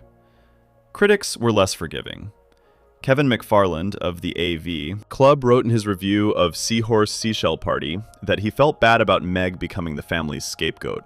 Not because she was a good character, but because instead of working to make her appreciated or valuable to the comedy, Family Guy spent years going down the path of least resistance and simply joined the chorus of hatred toward her. He said that one episode of forced justification for that shift did not change a thing. And he was right. The show eventually started pulling back on the Meg abuse starting around season 15, and by season 20 onward, Meg was rarely abused at all, with her family beginning to embrace her instead of ridiculing her. The addition of more women to the writing staff reportedly played a role in this change. But the damage was already done. Over a decade of relentless cruelty had defined Meg's character in the minds of the audience, and no amount of late-season correction could undo that. The Meg problem is the clearest possible example of what South Park was talking about when it criticized Family Guy's approach to comedy. Meg's abuse was not character development. It was not storytelling. It was a shortcut. Need to end a scene quickly? Have someone slam a door in Meg's face. Need to show that Peter is selfish? Have him trade Meg for something worthless. Need a quick laugh during a slow stretch of the episode? Have a character say, "Shut up, Meg." It was the easiest possible form of comedy, requiring no creativity, no setup, and no payoff. Just hit the same target over and over again and call it a running gag. The repetition was the joke. The escalation was the joke. How far can we go this week was the joke. And over time, that approach drained every ounce of humanity from a character who deserved so much better. Before we move on, if you're enjoying this analysis, please consider subscribing. It helps the channel tremendously. What happened to Meg was not an isolated problem. It was a symptom of a much bigger disease running through the entire show. Because Meg was not the only character being reduced to a single note and then having that note played louder and louder until it became unbearable. Every single member of the Griffin family, and most of the supporting cast too, went through the same process. The show was not just destroying one character, it was destroying all of them. And the pattern behind that destruction revealed something deeply broken about how Family Guy approached its own creations. Section 7. Shock value over substance, when Family Guy stopped telling stories. There is a difference between dark comedy and lazy comedy that just happens to be dark. Dark comedy takes something uncomfortable or disturbing and finds a way to make it funny through clever writing, unexpected angles, or sharp observations about human nature. It makes you laugh and think at the same time. It uses the darkness to say something. Lazy dark comedy just shows you something gross or violent or offensive and hopes that the shock of seeing it is enough to count as a joke. It does not have a point. It does not have a perspective. It just wants you to react. And as Family Guy moved deeper into its later seasons, the show increasingly abandoned the first kind of dark comedy in favor of the second. The shock became the punchline. The violence became the gag. And the stories that were supposed to hold everything together became thinner and thinner until they were barely there at all. In the early seasons of Family Guy, the show had an edge to it, but that edge served a purpose. The humor pushed boundaries, but it pushed them in ways that felt deliberate and controlled. When the show made a joke about something sensitive, there was usually a layer of commentary underneath it. The early seasons understood that being offensive is not automatically funny. What makes it funny is the context, the timing, and the intelligence behind the delivery. A well-crafted dark joke can get a huge laugh precisely because the audience recognizes the skill it took to pull it off. They appreciate that the writer found a way to be both shocking and smart at the same time. That balance is what separated early Family Guy from the countless other shows that tried to be edgy and failed. But somewhere along the way, that balance disappeared. The show stopped trying to be clever about its darkness and started simply being dark. The violence escalated to levels that a lot of fans found genuinely hard to watch. And the thing that made it worse was that the violence often served no story purpose whatsoever. It was not building toward a punchline. It was not commenting on anything. It was not developing a character or advancing a plot. It was just there, graphic and prolonged, existing for no reason other than to make the audience gasp. The examples are spread across multiple seasons, and they paint a clear picture of a show that lost its sense of proportion. In the episode Peter Problems from season 12, Peter finds a beached whale and decides to try to push it back into the ocean using a forklift. Instead of helping the animal, he ends up driving the forklift directly into the whale, disemboweling it in a scene that is drawn out and graphic, and plays the whale's suffering for laughs. The scene goes on far longer than it needs to, showing intestines and blood in a way that made a lot of viewers physically uncomfortable. There is no story reason for the scene to exist. Peter does not learn anything from it. Nobody reacts to it in a meaningful way. The whale dies, the scene ends, and the episode moves on. The entire purpose of the moment was to show something so extreme that the audience would have a strong reaction, whether that reaction was laughter or disgust. That is not comedy. That is a dare. The show's treatment of violence against its own characters became equally extreme. In multiple episodes, characters are shot in ways that show exposed brain matter and dangling eyeballs. In one episode, Stewie spends extended screen time with his brains literally visible and exposed. Peter has been shown crushing children and hiding their bodies. Characters have been dismembered, tortured, and killed in ways that would be graphic even for a horror movie, let alone an animated comedy on network television. And again, in almost every case, these moments serve no narrative function. They are not part of a story about consequences or morality or the nature of violence. They are standalone moments of gore that exist because the writers believed that showing something extreme was the same thing as being funny. This shift toward shock value did not happen overnight. It was a gradual process that accelerated as the show ran out of other material. In the early seasons, the show had fresh characters to develop, new relationships to explore, and genuine stories to tell. The humor came from those elements naturally. But as the characters became hollowed out through years of declining writing quality, and as the cutaway format consumed more and more of each episode, the writers needed something to fill the gaps. And shock value was the easiest filler available. You do not need a clever setup for a scene where someone gets violently injured. You do not need character development to show a graphic car accident. You just need to draw it and put it on screen, and the audience's natural discomfort does the rest. It is the writing equivalent of a jump scare in a bad horror movie. It gets a reaction, but it is not earned. The drawn-out gags became another form of this same problem. Family Guy developed a reputation in its later seasons for taking a small, mildly amusing bit and stretching it out until it became genuinely painful to sit through. The most famous early example of this was Peter hurting his knee and grabbing it while making the sound "s-ah" over and over for what felt like an eternity. The first few seconds were mildly funny. By the 15-second mark, the joke was dead. By the 30-second mark, the audience was either annoyed or confused about why the show was still doing this. And the show treated this as a feature rather than a bug. The prolonged chicken fights are another example. Peter's recurring brawl with a giant chicken Ernie started as a fun, unexpected gag in the early seasons.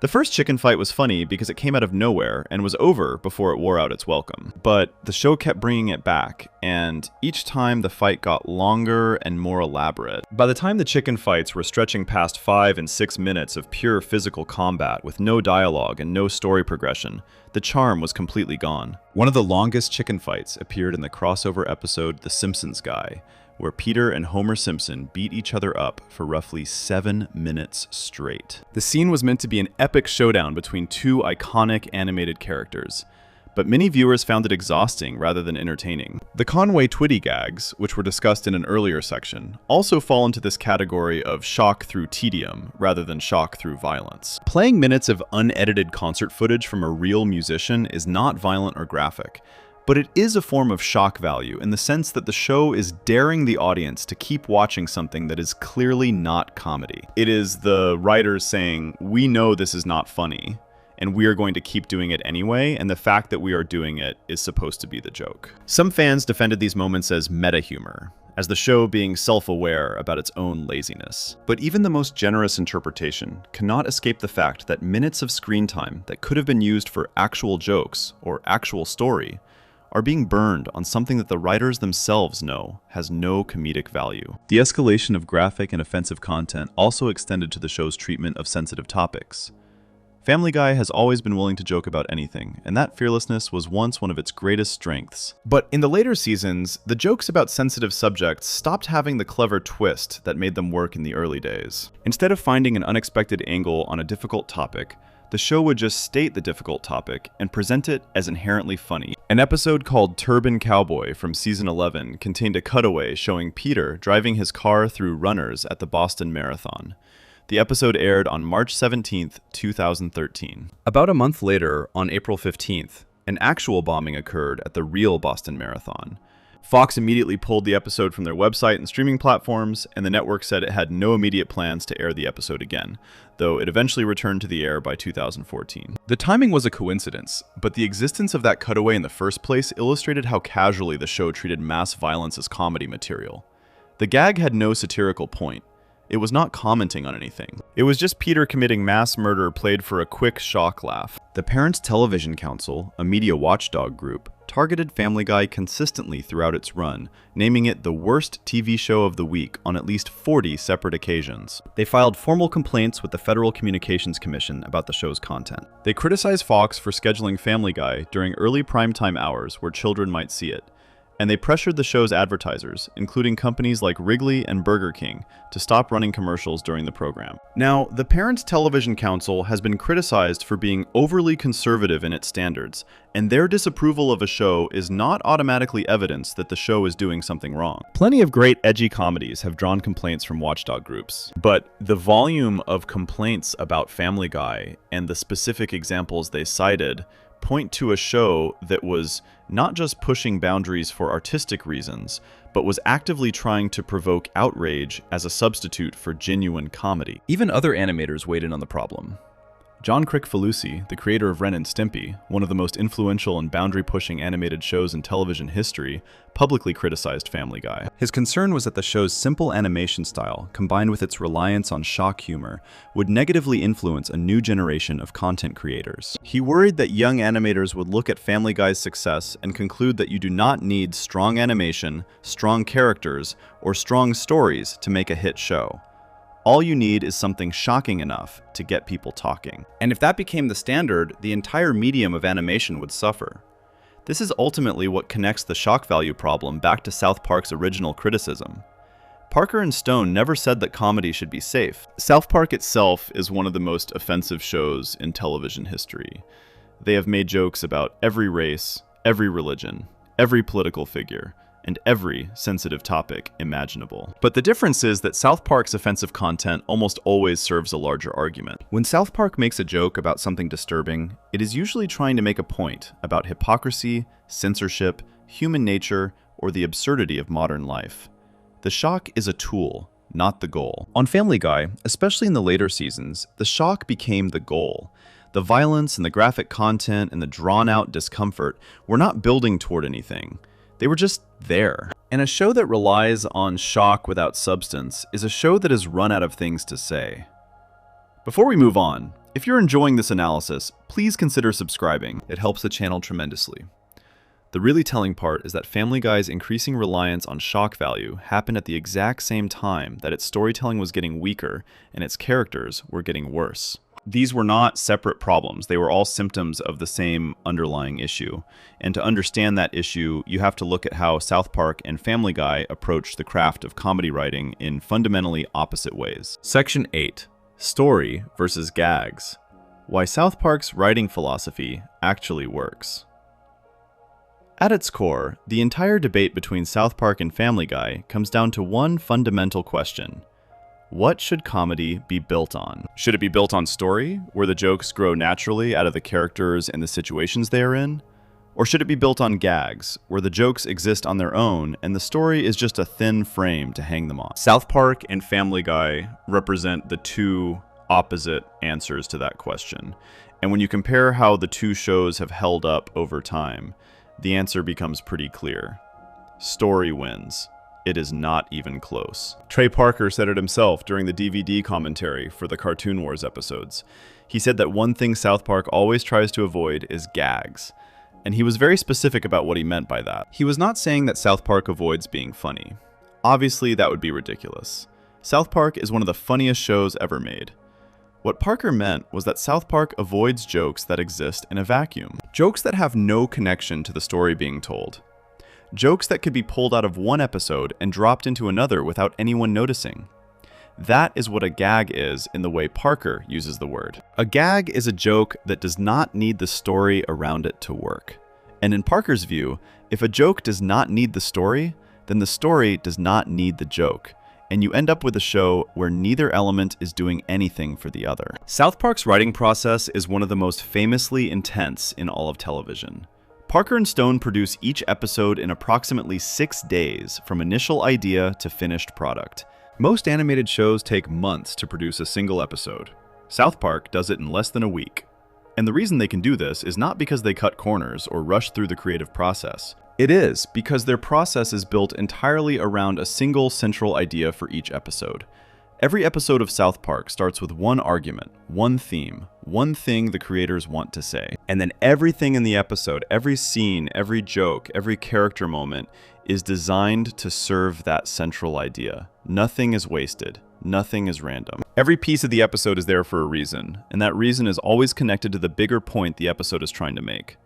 This approach means that the jokes in South Park feel like they belong exactly where they are. When Cartman does something outrageous, it is outrageous in a way that connects to the theme of the episode. When Randy Marsh goes on one of his over-the-top adventures, the comedy comes from how his behavior relates to whatever real-world issue the episode is exploring. When Kyle delivers one of his speeches at the end of an episode, it ties everything together and gives the audience a sense of closure. You finish a South Park episode feeling like you watched something complete. A story with a beginning, a middle, and an end, where the humor enhanced the story rather than replacing it. Family Guy takes the opposite approach in almost every way. The episodes start with a premise, but that premise is often just an excuse to string together a series of disconnected moments. Peter gets a new job. Peter goes on a trip. Peter gets into a conflict with a neighbor. The premise sets up the basic framework, but then the actual content of the episode is dominated by cutaway gags that have nothing to do with that framework. The story stops every few minutes so the show can cut away to a random joke about a celebrity from the 1980s or a parody of a movie nobody asked for. And when the cutaway is over, the story picks back up as if nothing happened. The cutaways do not change anything. They do not move the plot forward. They do not reveal anything new about the characters. They are interruptions that the show treats as features. The result is that Family Guy episodes feel fragmented in a way that South Park episodes never do. You can watch an entire episode of Family Guy and struggle to remember what the actual story was about, because the story was constantly being shoved aside by random gags. But you can watch an episode of South Park from 10 years ago and still remember exactly what it was about, because the story and the comedy were fused together into one cohesive experience. The jokes help you remember the story, and the story helps you remember the jokes. They reinforce each other. In Family Guy, the jokes in the story are competing for attention, and the jokes almost always win, which means the story almost always loses. This difference in approach also has a massive impact on how consequences work in each show. In South Park, actions have consequences. When Cartman does something terrible, there is usually a fallout. Other characters react to what he did. The story explores what happens next. Sometimes Cartman gets away with it, and the lack of consequences is itself a commentary on something. But either way, the show acknowledges that actions matter. This gives the show weight. It makes the audience care about what happens because they know that the events on screen are building towards something. Choices lead to results. Results lead to new situations. Everything connects. In Family Guy, especially in the later seasons, actions rarely have consequences that last beyond the episode they happen in. Peter can do something monstrous in one scene, and it is completely forgotten by the next scene, let alone the next episode. Brian can betray someone's trust and face no lasting repercussions. Characters can be injured, killed, humiliated, or emotionally devastated, and none of it carries over. The show operates on what fans call negative continuity, which basically means that nothing that happens in one episode is required to matter in the next one. Every episode starts with a clean slate. And while this gives the writers maximum freedom to do whatever they want in any given episode, it also means that nothing the audience watches ever really matters. If Peter's actions have no consequences, then why should the audience care about Peter's actions? If a character's suffering is erased by the next episode, then why should the audience feel anything when that character suffers? South Park also benefits from having a clear creative voice behind it. Parker and Stone write or directly oversee every single episode. Their vision, their humor, and their worldview are stamped on everything the show produces. This consistency gives South Park a sense of identity that is unmistakable. You can watch 30 seconds of a South Park episode and know exactly what show you're watching. Not just because of the animation style, but because of the tone, the humor, and the way the story is being told. The show has a personality, and that personality comes from the fact that two specific people are guiding every creative decision. Family Guy has Seth MacFarlane as its creator, and his voice was certainly present in the early seasons. But as the show went on, MacFarlane became less involved in the day-to-day writing. He continued to voice multiple characters, which kept him connected to the show in an important way. But the writing room itself became more of a committee effort. And when a show is being written by a large team of people without a single strong guiding voice, the result tends to be exactly what happened to Family Guy. The tone becomes inconsistent. The characters behave differently from episode to episode depending on who wrote that week's script. The show loses its sense of identity and starts chasing whatever seems like it might get a reaction, whether that reaction is a laugh, a gasp, or just confusion. This is not a criticism of the individual writers, many of whom are talented people. It is a criticism of the system they were working in, one that prioritized volume and quick laughs over a unified creative direction. The most telling comparison between the two shows is how they handle the same kinds of topics. Both South Park and Family Guy are willing to joke about politics, religion, celebrities, and social issues.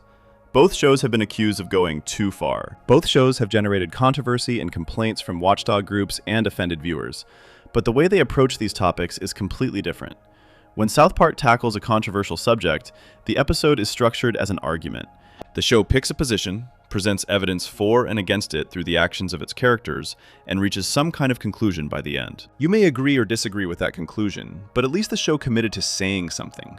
It had a point of view. It took a stance. When Family Guy tackles a controversial subject, it more often than not just mentions the subject and moves on. A cutaway will reference something political or sensitive, get a quick reaction from the audience, and then the show continues with its unrelated story. There is no argument being made. There is no deeper point being explored. The controversy is just content. It is another ball being pushed around by the manatees, no different from a reference to a 1970s television show or a random celebrity encounter. The show touches the hot topic, gets the reaction, and drops it. And over time, that approach teaches the audience that Family Guy does not actually have anything to say. It just has things to reference. This is why South Park has maintained its critical reputation over more than 25 years, while Family Guy's reputation has steadily declined. A show built on story and ideas can keep reinventing itself because the world keeps providing new stories and new ideas to explore. Every election cycle, every cultural shift, every technological change gives South Park new material that its story-first approach can turn into compelling episodes. The jokes are always fresh because they are always tied to something new. Family Guy's gag-first approach does not have that advantage. Random pop culture references and disconnected cutaways can only stay fresh for so long before the audience starts feeling like they have seen it all before. And when the gags stop being surprising, there is nothing underneath them to keep the audience engaged. No story, no characters, no ideas, just an empty tank with manatees pushing the same balls around. Parker and Stone understood this from the very beginning. Their criticism of Family Guy in 2006 was not just about the cutaways or the random humor. It was about a fundamental choice that the show made about what kind of comedy it wanted to be. Family Guy chose gags over story. South Park chose story over gags. And 20 years of television have made it overwhelmingly clear which choice leads to a show that lasts, and which choice leads to a show that slowly eats itself alive. Before we move on, if you're enjoying this analysis, please consider subscribing. It helps the channel tremendously. But the damage that Family Guy's approach caused was not limited to just Peter, Brian, and Meg. The gag-first philosophy spread through the entire cast like a disease, reducing every single character on the show to a shadow of what they once were. And when you look at the full picture of what happened to the people of Quahog, the scale of the destruction becomes truly staggering. Section 9. The Flanderization Epidemic. How every character lost their soul. We have already talked about what happened to Peter, Brian, and Meg in detail. Their stories are the most dramatic examples of characters being stripped down to their worst traits, and then having those traits amplified until the original person was completely unrecognizable. But what makes Family Guy's decline so remarkable is that Peter, Brian, and Meg were not isolated cases. What happened to them happened to virtually every single character on the show. The entire cast of Family Guy went through the same process of reduction and exaggeration, losing the complexity and charm that made them interesting in the first place. It was not just a few characters falling apart. It was an epidemic that spread through the whole show, leaving almost nobody untouched. Start with Stewie Griffin, who might be the single most dramatic transformation on the entire show. When Family Guy first premiered in 1999, Stewie was one of the most original characters in the history of animated television. He was a baby, an actual infant who could barely walk, but he spoke with the vocabulary and delivery of a sophisticated British villain. He built advanced weapons and technology in his bedroom.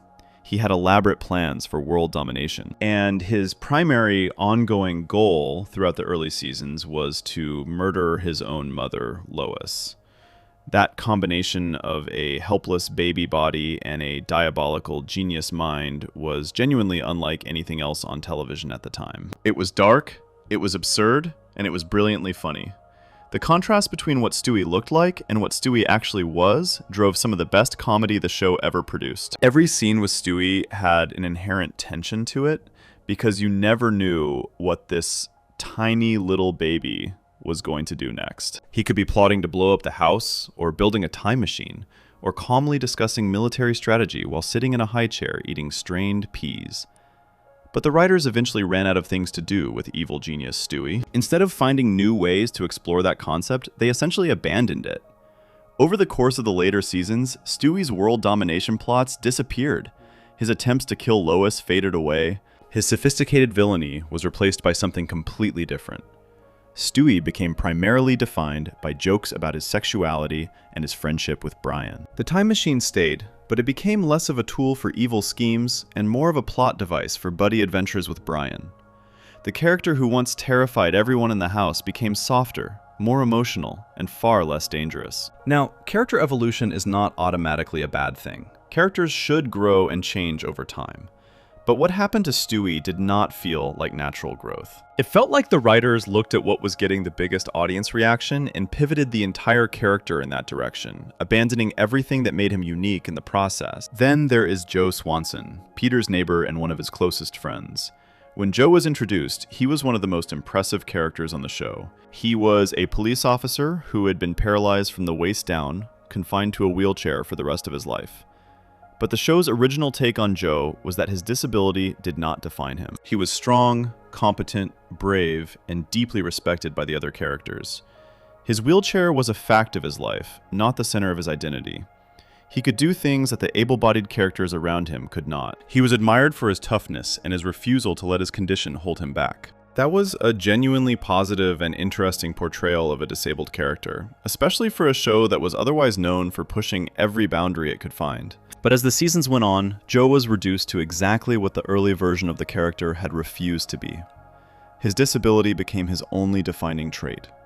The show started making more and more jokes at the expense of his wheelchair. His competence disappeared. His bravery was replaced by bouts of bitterness and depression about his condition. The character who had once inspired the people around him became a target for mockery, with even his closest friends openly making fun of his inability to walk. The other characters, especially Peter, went from respecting Joe to treating his disability as a punchline. Joe went from being one of the most well-rounded characters on the show to being a vehicle for wheelchair jokes. And that transformation perfectly mirrors what happened to every other character in the cast. Glenn Quagmire followed a similar path, though his went in a different direction. In the early seasons, Quagmire was a comedic womanizer. His catchphrase giggity and his obsession with women were played as cartoonish exaggerations that were clearly meant to be over the top and silly. He was a caricature, but he was a fun caricature. He was the neighbor who made inappropriate comments at parties and had a reputation around town. But there was a lightness to his character that kept it from feeling genuinely threatening. As the show progressed, Quagmire's behavior escalated to a point where the lightness was completely gone. His womanizing became more predatory. His actions started crossing lines that moved him from being a funny creep to being a genuinely disturbing person. The show would occasionally try to give him depth, like exploring his relationship with his sister or his conflict with Brian, but those moments were always undercut by the next episode returning him to behavior that was worse than before. Even characters on the edges of the cast were not safe.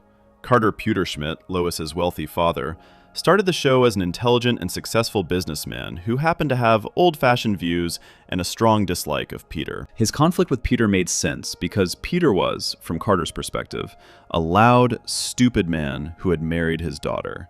That was enough to build a funny dynamic on. But by the later seasons, Carter had been twisted into something much worse. In the episode The Old Man in the Big Sea, the show revealed that Carter's company had developed a cure for cancer, but he was deliberately hiding it from the public to keep making money from sick people buying medication. That is not a comedy premise. That is the behavior of a genuine monster. And the show played it for laughs and then moved on as if it had not just established that one of its recurring characters was responsible for the deaths of untold numbers of people.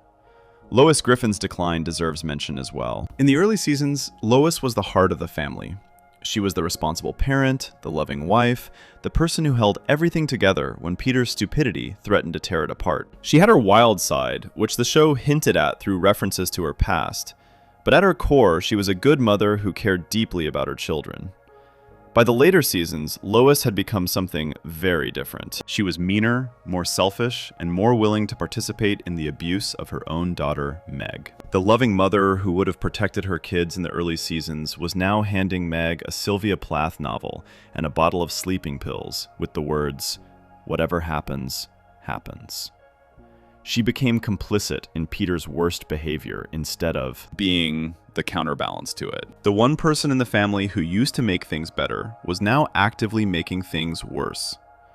This is what happens when a show treats its characters as delivery systems for jokes rather than as people. When the only question the writers ask is, what is the funniest thing this character could do right now? Instead of, what would this character actually do in this situation? The characters lose their internal consistency. They stop behaving in ways that make sense for who they are, and start behaving in whatever way gets the biggest reaction. And once that starts happening, there is no bottom. Every character can always be made meaner, dumber, crueler, or more extreme, because there is no anchor holding them in place. There is no core personality that the writers feel obligated to protect. The characters are just tools, and tools get used however the user sees fit. Before we move on, if you're enjoying this analysis, please consider subscribing. It helps the channel tremendously. South Park's argument was never just about cutaway gags. It was about a philosophy of comedy that treats everything, including the show's own characters, as disposable. And nowhere was that philosophy more clearly proven wrong than in the existence of another show.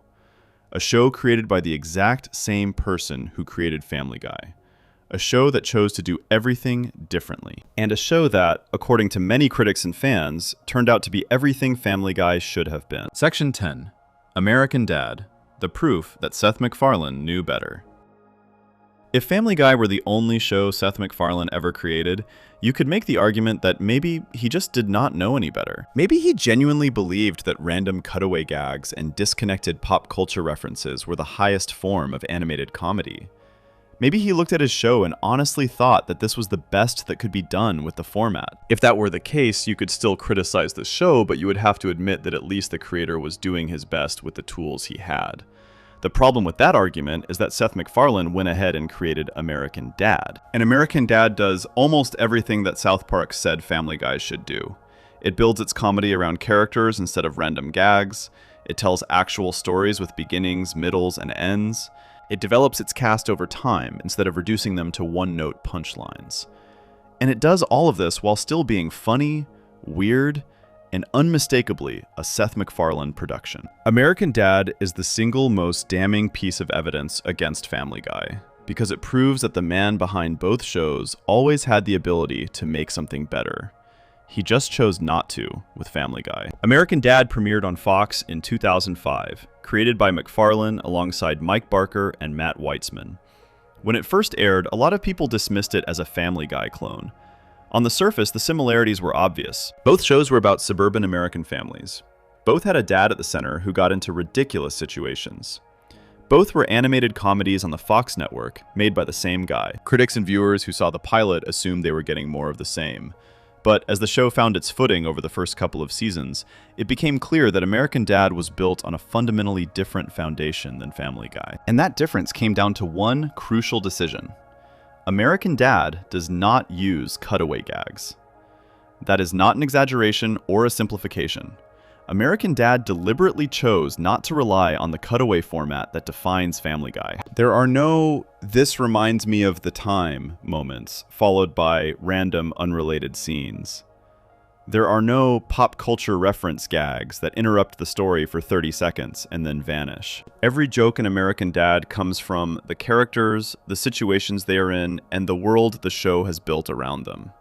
The humor is character-driven. It grows out of who these people are and how they interact with each other. When Stan Smith does something funny, it is funny because of who Stan is as a person, his over-the-top patriotism, his need to control everything, his inability to understand his own family. When Roger the Alien does something outrageous, it is connected to his personality, his endless parade of disguises and personas, his selfishness, his bizarre relationship with the family that took him in. The jokes and the characters are inseparable. You could not pull a joke out of an American Dad episode and drop it into a different episode and have it work the same way, because the joke only exists because of the specific context it was born in. This approach has had a massive impact on how the show's characters have held up over time compared to Family Guy's cast. Stan Smith, the main character of American Dad, has remained a consistent and recognizable person throughout the show's entire run. He is an ultra-conservative CIA agent who loves his country, struggles to connect with his liberal daughter Haley, has a complicated but genuine love for his wife Francine, and consistently fails to see his own flaws. Those traits have been there since the beginning, and while the show has explored and deepened them over the years, it has never abandoned them. Stan has never been reduced to a single joke the way Peter Griffin was reduced to just being stupid and mean. He is still a complete character with multiple dimensions, even after 20 seasons. The same is true for the rest of the American Dad cast. Francine Smith is a far more developed and interesting character than Lois Griffin ever became. Where Lois was gradually stripped of her depth and turned into someone who participates in her own daughter's abuse, Francine has been allowed to grow and surprise the audience. She has a wild side, a complicated past, and a personality that goes far beyond just being the wife. She is not defined by her husband the way Lois became defined by Peter. Haley, the liberal daughter, could easily have been a one-note political joke. In the early episodes, that is kind of what she was. But the show developed her into a real person with real relationships and real problems that go beyond her political beliefs. Compare that to how Family Guy handled Meg, who was reduced from a normal teenager to a universal punching bag, with no effort to give her anything meaningful to do. And then there is Roger, who many fans and critics consider to be the single best character Seth MacFarlane has ever created. Roger is an alien living with the Smith family who has an addiction to adopting elaborate human disguises and personas. He can be anyone: a German businessman, a college sorority girl, a southern preacher, a nightclub owner. Each persona is fully committed and wildly different from the last. And the genius of Roger is that his disguises are not random gags. They serve the plots of the episodes. Roger's personas create story complications, drive conflicts, and generate humor that is completely tied to whatever is happening in that specific episode. He is the ultimate character-driven comedy tool. Everything funny about Roger comes from who he is and what he does within the context of the story. Nothing about him is interchangeable or disposable. He is the anti-manatee. The critical reception of American Dad reflects this difference. While Family Guy's reputation has declined steadily over the years, with critics pointing to its flanderized characters, lazy cutaways, and reliance on shock value, American Dad has maintained a strong and loyal following. Multiple outlets and fan communities have made direct comparisons between the two shows, and the consensus that keeps coming up is that American Dad is the superior product, specifically because it does what Family Guy refuses to do. It trusts its characters, it trusts its stories, it earns its laughs instead of manufacturing them from random parts. Fans on forums and social media have pointed out that in American Dad, actions have consequences that play out within episodes. If Stan makes a terrible decision, the episode explores what happens because of that decision. The comedy and the story reinforce each other. In Family Guy, a terrible decision is made, a cutaway happens, and everyone moves on. The female characters in American Dad represent another area where the show outshines Family Guy. Critics have specifically noted that American Dad's female characters are much stronger and better written. Francine is a fully realized person with her own desires, flaws, and story arcs. Haley is an outspoken activist who clashes with her father in ways that create genuine dramatic and comedic tension. Compare this to Family Guy, where Lois gradually became a collection of outdated housewife jokes, and Meg became the target of abuse that the show treated as its longest-running punchline. Both shows have the same creator. Both shows have access to the same talent pool of voice actors and writers. The difference is not resources or ability. The difference is choice. Even the way the two shows handle their punching bag characters reveals the gap between them. Every sitcom family tends to have one member who gets picked on more than the others. In Family Guy, that character is Meg, a human teenage girl whose abuse escalated to genuinely disturbing levels over the course of the series. In American Dad, the punching bag is Klaus, a talking goldfish who used to be a German man before his brain was transplanted into a fish's body by the CIA. Klaus gets mocked and ignored by the family, much like Meg does. But the key difference is that Klaus is an absurd creation in an absurd situation. The comedy of Klaus being mistreated comes from the inherent ridiculousness of a talking German goldfish trying to be taken seriously. It is absurd humor aimed at an absurd character. The comedy of Meg being mistreated comes from a family being cruel to their own daughter for no reason. One is silly, the other is mean. And that difference matters. American Dad's existence makes South Park's criticism of Family Guy impossible to dismiss. You cannot say that the cutaway format was the only way to make a successful MacFarlane animated comedy, because American Dad proves otherwise. You cannot say that character-driven storytelling does not work in this style of show, because American Dad has been doing it successfully for 20 seasons and has been renewed through season 25. You cannot say that the Family Guy writers were doing the best they could with the format they had, because another show from the same creator demonstrated that a better format was always available. The talent was there, the opportunity was there, the choice to do better was always on the table. Family Guy just never picked it up. Before we move on, if you're enjoying this analysis, please consider subscribing. It helps the channel tremendously. And that makes everything that followed even harder to defend. Because if there was ever a moment that proved Family Guy had completely run out of ideas and was willing to resort to anything to stay relevant, it came in season 12, when the show made a decision so transparently cynical that it became one of the most talked about moments in television that year, and not for the right reasons. Section 11, The Ratings Trap and Brian's Death, Desperation over Craft. On November 24th, 2013, Family Guy did something that no one expected. In the season 12 episode Life of Brian, one of the show's most beloved original characters was killed off. Brian Griffin, the talking dog who had been part of the show since its very first episode in 1999, was hit by a car while playing street hockey with Stewie. The The scene was sudden and brutal. One moment Brian was in the street, the next he was lying on the ground, badly injured. The family rushed him to the veterinarian, but it was too late. Brian died on the operating table, surrounded by the Griffin family. His last words were, "You've given me a wonderful life. I love you all." It was a genuinely emotional moment. Stewie, who had been Brian's closest companion throughout the entire series, was devastated. The family mourned. And the audience at home was absolutely stunned. The reaction to Brian's death was immediate and enormous. It was not just fans talking about it on social media, though that certainly happened on a massive scale. Major news outlets covered the story. Entertainment websites ran headlines about it. Online petitions were created almost immediately, demanding that the show's creators bring Brian back. One petition reportedly gathered over 100,000 signatures within days of the episode airing. People who had not watched Family Guy in years were suddenly paying attention to it again. The death of Brian Griffin became one of the biggest television talking points of 2013. The show had not generated this level of cultural conversation in years, and that, as it turned out, was exactly the point. In the very next episode after Brian's death, the Griffin family adopted a new dog named Vinny, an Italian-accented replacement voiced by a different actor. The show committed to this change for one whole episode. It seemed like maybe they were actually going through with it. Maybe Brian was really gone, and the show was going to move forward with a new character. Some fans were cautiously open to it. Others were furious. But everyone was watching. And that was the key. Then came the episode Christmas Guy, which aired on December 15th, 2013, just 2 episodes after Brian's death.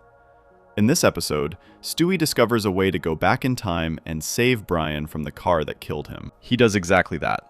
Brian is pulled out of the path of the vehicle at the last second, and just like that, he is alive again. The death that had generated millions of conversations, thousands of news articles, and over 100,000 petition signatures was undone in the span of 2 episodes. Brian was back. Everything was fine. Nothing had changed. The backlash was swift and harsh. Fans and critics who had given the show the benefit of the death after Brian's death felt cheated. The emotional weight of watching a beloved character die, the grief the family expressed, the sadness of Stewie losing his best friend, all of it was revealed to be temporary. None of it mattered. The show had not killed Brian as part of a bold, creative choice or a meaningful story about loss and moving on. It had killed Brian to get people talking, to generate headlines, to drive up ratings during a period when the show's viewership had been declining. And then it brought him back as soon as the attention had served its purpose. The whole thing was a stunt, and it was recognized as one almost universally. This was not the first time a television show had used a character death for shock value, and it certainly would not be the last. But what made the Brian situation stand out was how transparently it was handled. There was no real narrative reason for Brian to die. His death did not serve a larger story about mortality, or the fragility of life, or the impact one person can have on a family. It did not lead to permanent changes in how the other characters behaved or how the show operated. It was a ratings play, pure and simple. Get people talking, get people watching, get the numbers up, and then undo everything so the show can go back to exactly the way it was before. The fact that Brian's death lasted exactly 2 episodes, just long enough to maximize the publicity cycle, made the calculation behind it painfully obvious. What makes this even more frustrating is that Brian's death could have been genuinely meaningful if the show had committed to it. Imagine a version of Family Guy where Brian actually stayed dead, where the show had to figure out how to function without one of its core characters, where Stewie had to process the grief of losing his best friend in a way that lasted longer than 22 minutes, where Peter had to deal with the absence of the only person in his life who ever told him the truth. That version of Family Guy would have been taking a real creative risk. It would have been challenging and scary and unpredictable, which is exactly what a show in its 12th season needs to stay relevant. Instead, the show took the easiest possible route.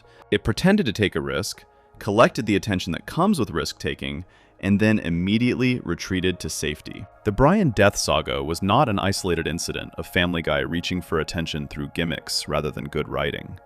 The show had been doing this in smaller ways for years. The extended chicken fights, which started as fun surprises, had become increasingly elaborate set pieces designed to generate buzz rather than serve the story. The show recycled jokes from earlier seasons, including reusing the exact same couch-moving gag from its first Star Wars parody in a later season, banking on the audience either not noticing or finding the repetition amusing. The Conway Twitty cutaways, which filled minutes of screen time with licensed footage instead of original content, were another form of the same philosophy. When you run out of new things to say, you repackage old things and hope the packaging is distracting enough.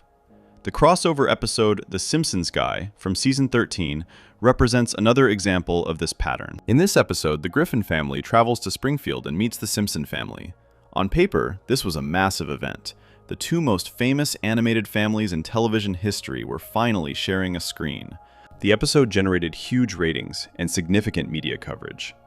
But the actual content of the episode was widely criticized. The centerpiece was a fight between Peter Griffin and Homer Simpson that lasted roughly 7 minutes, making it one of the longest sustained action sequences in the show's history. For 7 minutes, two of the most iconic characters in animation punched and kicked each other through various locations with minimal dialogue and no real story purpose.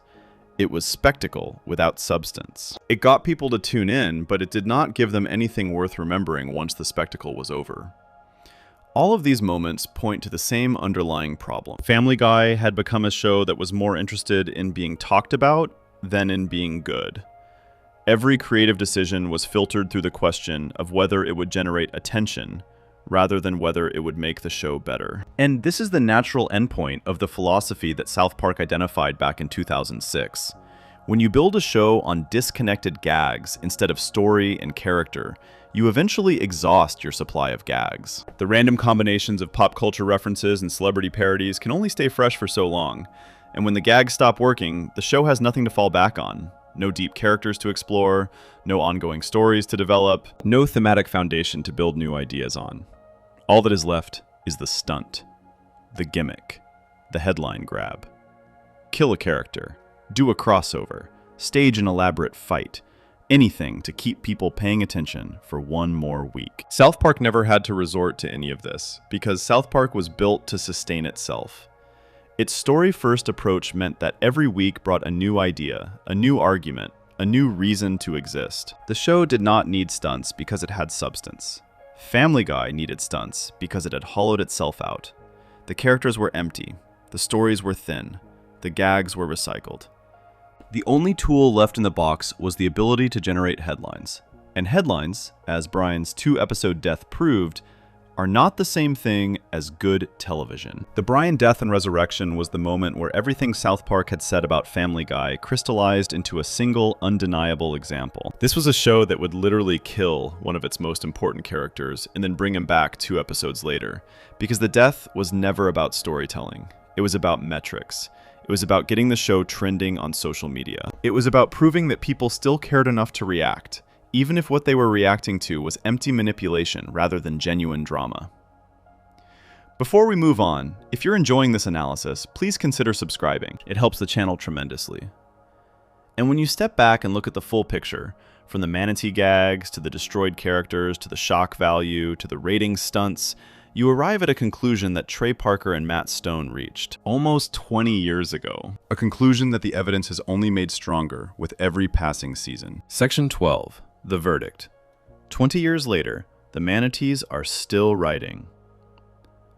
In April of 2006, Trey Parker and Matt Stone sat down and made a very specific argument about Family Guy. They did not just say the show was bad. They did not just say they hated it, although they did say that too. What they actually argued, through 2 episodes of South Park and multiple interviews and DVD commentaries, was something much more precise than a simple insult. They said that Family Guy was a show made by smart people who had chosen not to work hard enough. They said that the jokes were random and interchangeable, disconnected from the characters and the stories they were supposed to be serving. They said that the cutaway format was a crutch that allowed the writers to avoid the harder work of building comedy from character and narrative. They said that you could take any joke from any episode and drop it into any other episode and it would make the same amount of sense. And they said all of this through the image of a tank full of manatees pushing random balls together to create scripts. That was the argument. Not that Family Guy should be taken off the air. Not that the people who enjoyed it were wrong for enjoying it. Parker and Stone were very careful about that distinction. They acknowledged repeatedly that millions of people loved the show, and that it provided a simple laugh for a lot of viewers. They never denied that Family Guy could be funny. What they denied was that it was good. and they made a clear case for why those two things are not the same. A joke can make you laugh without being well crafted. A show can entertain you without being well written. Laughter and quality are related, but they are not identical. And Parker and Stone were arguing that when it came to quality, to the craft of building a television show that holds together as a complete work of art, Family Guy had fallen short. Not because it lacked talent, but because it lacked effort. Now, almost 20 years later, we have the evidence to evaluate whether that argument held up. And the evidence is overwhelming. Everything Parker and Stone predicted or implied in 2006 came true. Not because they had some magical ability to see the future, but because they correctly identified the structural problems that would inevitably lead to the show's creative decline. When you build a show on disconnected gags instead of character and story, the gags eventually run out. When you treat your characters as joke delivery systems instead of people, those characters eventually lose everything that made the audience care about them. When you prioritize the quick laugh over the complete experience eventually collapses. These were not bold predictions. They were logical conclusions drawn from a clear understanding of how storytelling works. And Family Guy proved every single one of them right. Peter Griffin went from a lovable, dim-witted father who genuinely cared about his family to a psychotic, abusive monster who torments his own daughter and shows no remorse for the suffering he causes. Brian Griffin went from the smartest, most sophisticated member of the household, a voice of reason who grounded the show with his dry wit and quiet dignity, to a pretentious, hypocritical boar whose own colleagues had to deliver a devastating speech, explaining exactly why he had become insufferable. Meg Griffin went from a normal, relatable teenager to the target of systematic cruelty so extreme that even the show's own fans started questioning whether it was acceptable.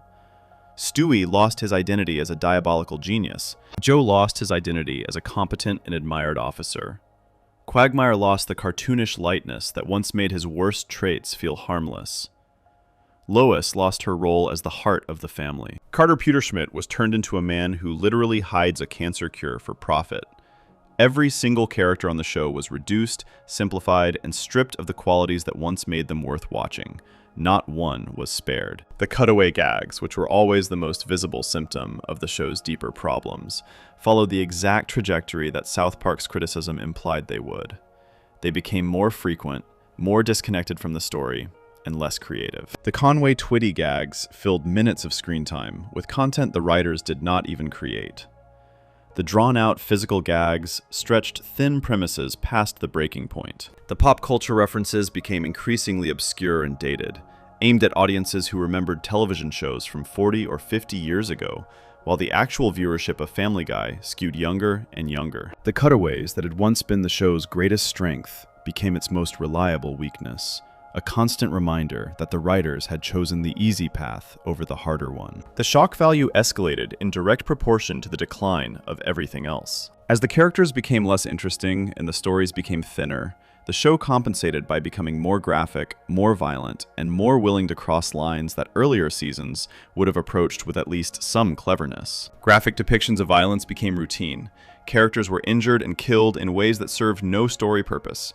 Sensitive topics were referenced not to make a point or offer a perspective, but simply to provoke a reaction. The Parents Television Council named Family Guy the worst show of the week over 40 times. Other animators, including the creator of Ren and Stimpy, publicly worried about the effect the show's approach would have on the next generation of content creators. The edginess that had once been a tool became the entire toolbox. And when even the shock value stopped generating enough attention, the show turned to stunts. Brian was killed off in a transparent bid for headlines, and then brought back 2 episodes later when the publicity had served its purpose. A crossover with The Simpsons was staged to generate ratings, resulting in a 7-minute fight scene between Peter and Homer that critics and fans found exhausting rather than entertaining. Jokes were recycled from earlier seasons. Plots were repeated with different characters. The show that had once been one of the freshest voices in animated comedy had become a machine running on fumes, producing content not because it had something to say, but because there was a time slot to fill and advertisers to satisfy. And through all of this, American Dad sat right there on the same network, created by the same person, proving every single day that a better version of Family Guy was possible. American Dad used character-driven comedy instead of cutaways. It told complete stories instead of stringing random gags together. It developed its cast over time instead of destroying them. It earned its laughs instead of manufacturing them from spare parts. American Dad was the road not taken, the version of Seth MacFarlane's creative vision that chose effort over ease. And its existence makes it impossible to argue that Family Guy's decline was inevitable or unavoidable. The talent was always there. The choice to use it differently was always available. Family Guy simply never made that choice. So was South Park right about Family Guy? The answer, supported by nearly 2 decades of evidence, is yes. Not right about everything. Not right in the cruelest possible interpretation. Parker and Stone were the first to acknowledge that Family Guy has smart people working on it, and that it entertains millions of viewers. Those things are true, and they have always been true. Family Guy, at its best, produced genuinely classic comedy moments that earn their place in television history. The show's golden era, roughly seasons 4 through 8, contained cutaways that were creative, surprising, and legitimately hilarious in ways that transcended the format they were delivered in. Nobody can take that away from the show, and nobody should try. But South Park was right about the fundamental weakness at the core of Family Guy's design. They were right that a show built on disconnected gags would eventually run out of gags. They were right that characters treated as joke machines would eventually lose their humanity. They were right that the quick laugh and the meaningful laugh are not the same thing, and that a show which only chases the first will eventually lose the ability to deliver either. They were right that the manatees, metaphorical as they were, represented a real and serious problem with how the show approached the craft of comedy. And they were right that the smart people working on Family Guy needed to work harder. Matt Stone said it simply during the Cartoon Wars commentary. The Family Guy writers need to work harder. That was the thesis of the entire critique, delivered in 6 words. Not that the show should be canceled, not that the fans were fools, just that the people making it were capable of more than what they were giving. And everything that happened to Family Guy in the years since those words were spoken has proven, beyond any reasonable argument, that Stone was right. The manatees are still swimming, the balls are still being pushed, and somewhere in that tank, buried under years of random gags and wasted potential, is the show that Family Guy could have been if it had just worked a little harder. If you enjoyed this video essay, make sure to subscribe. Thanks for watching, and I'll see you in the next one.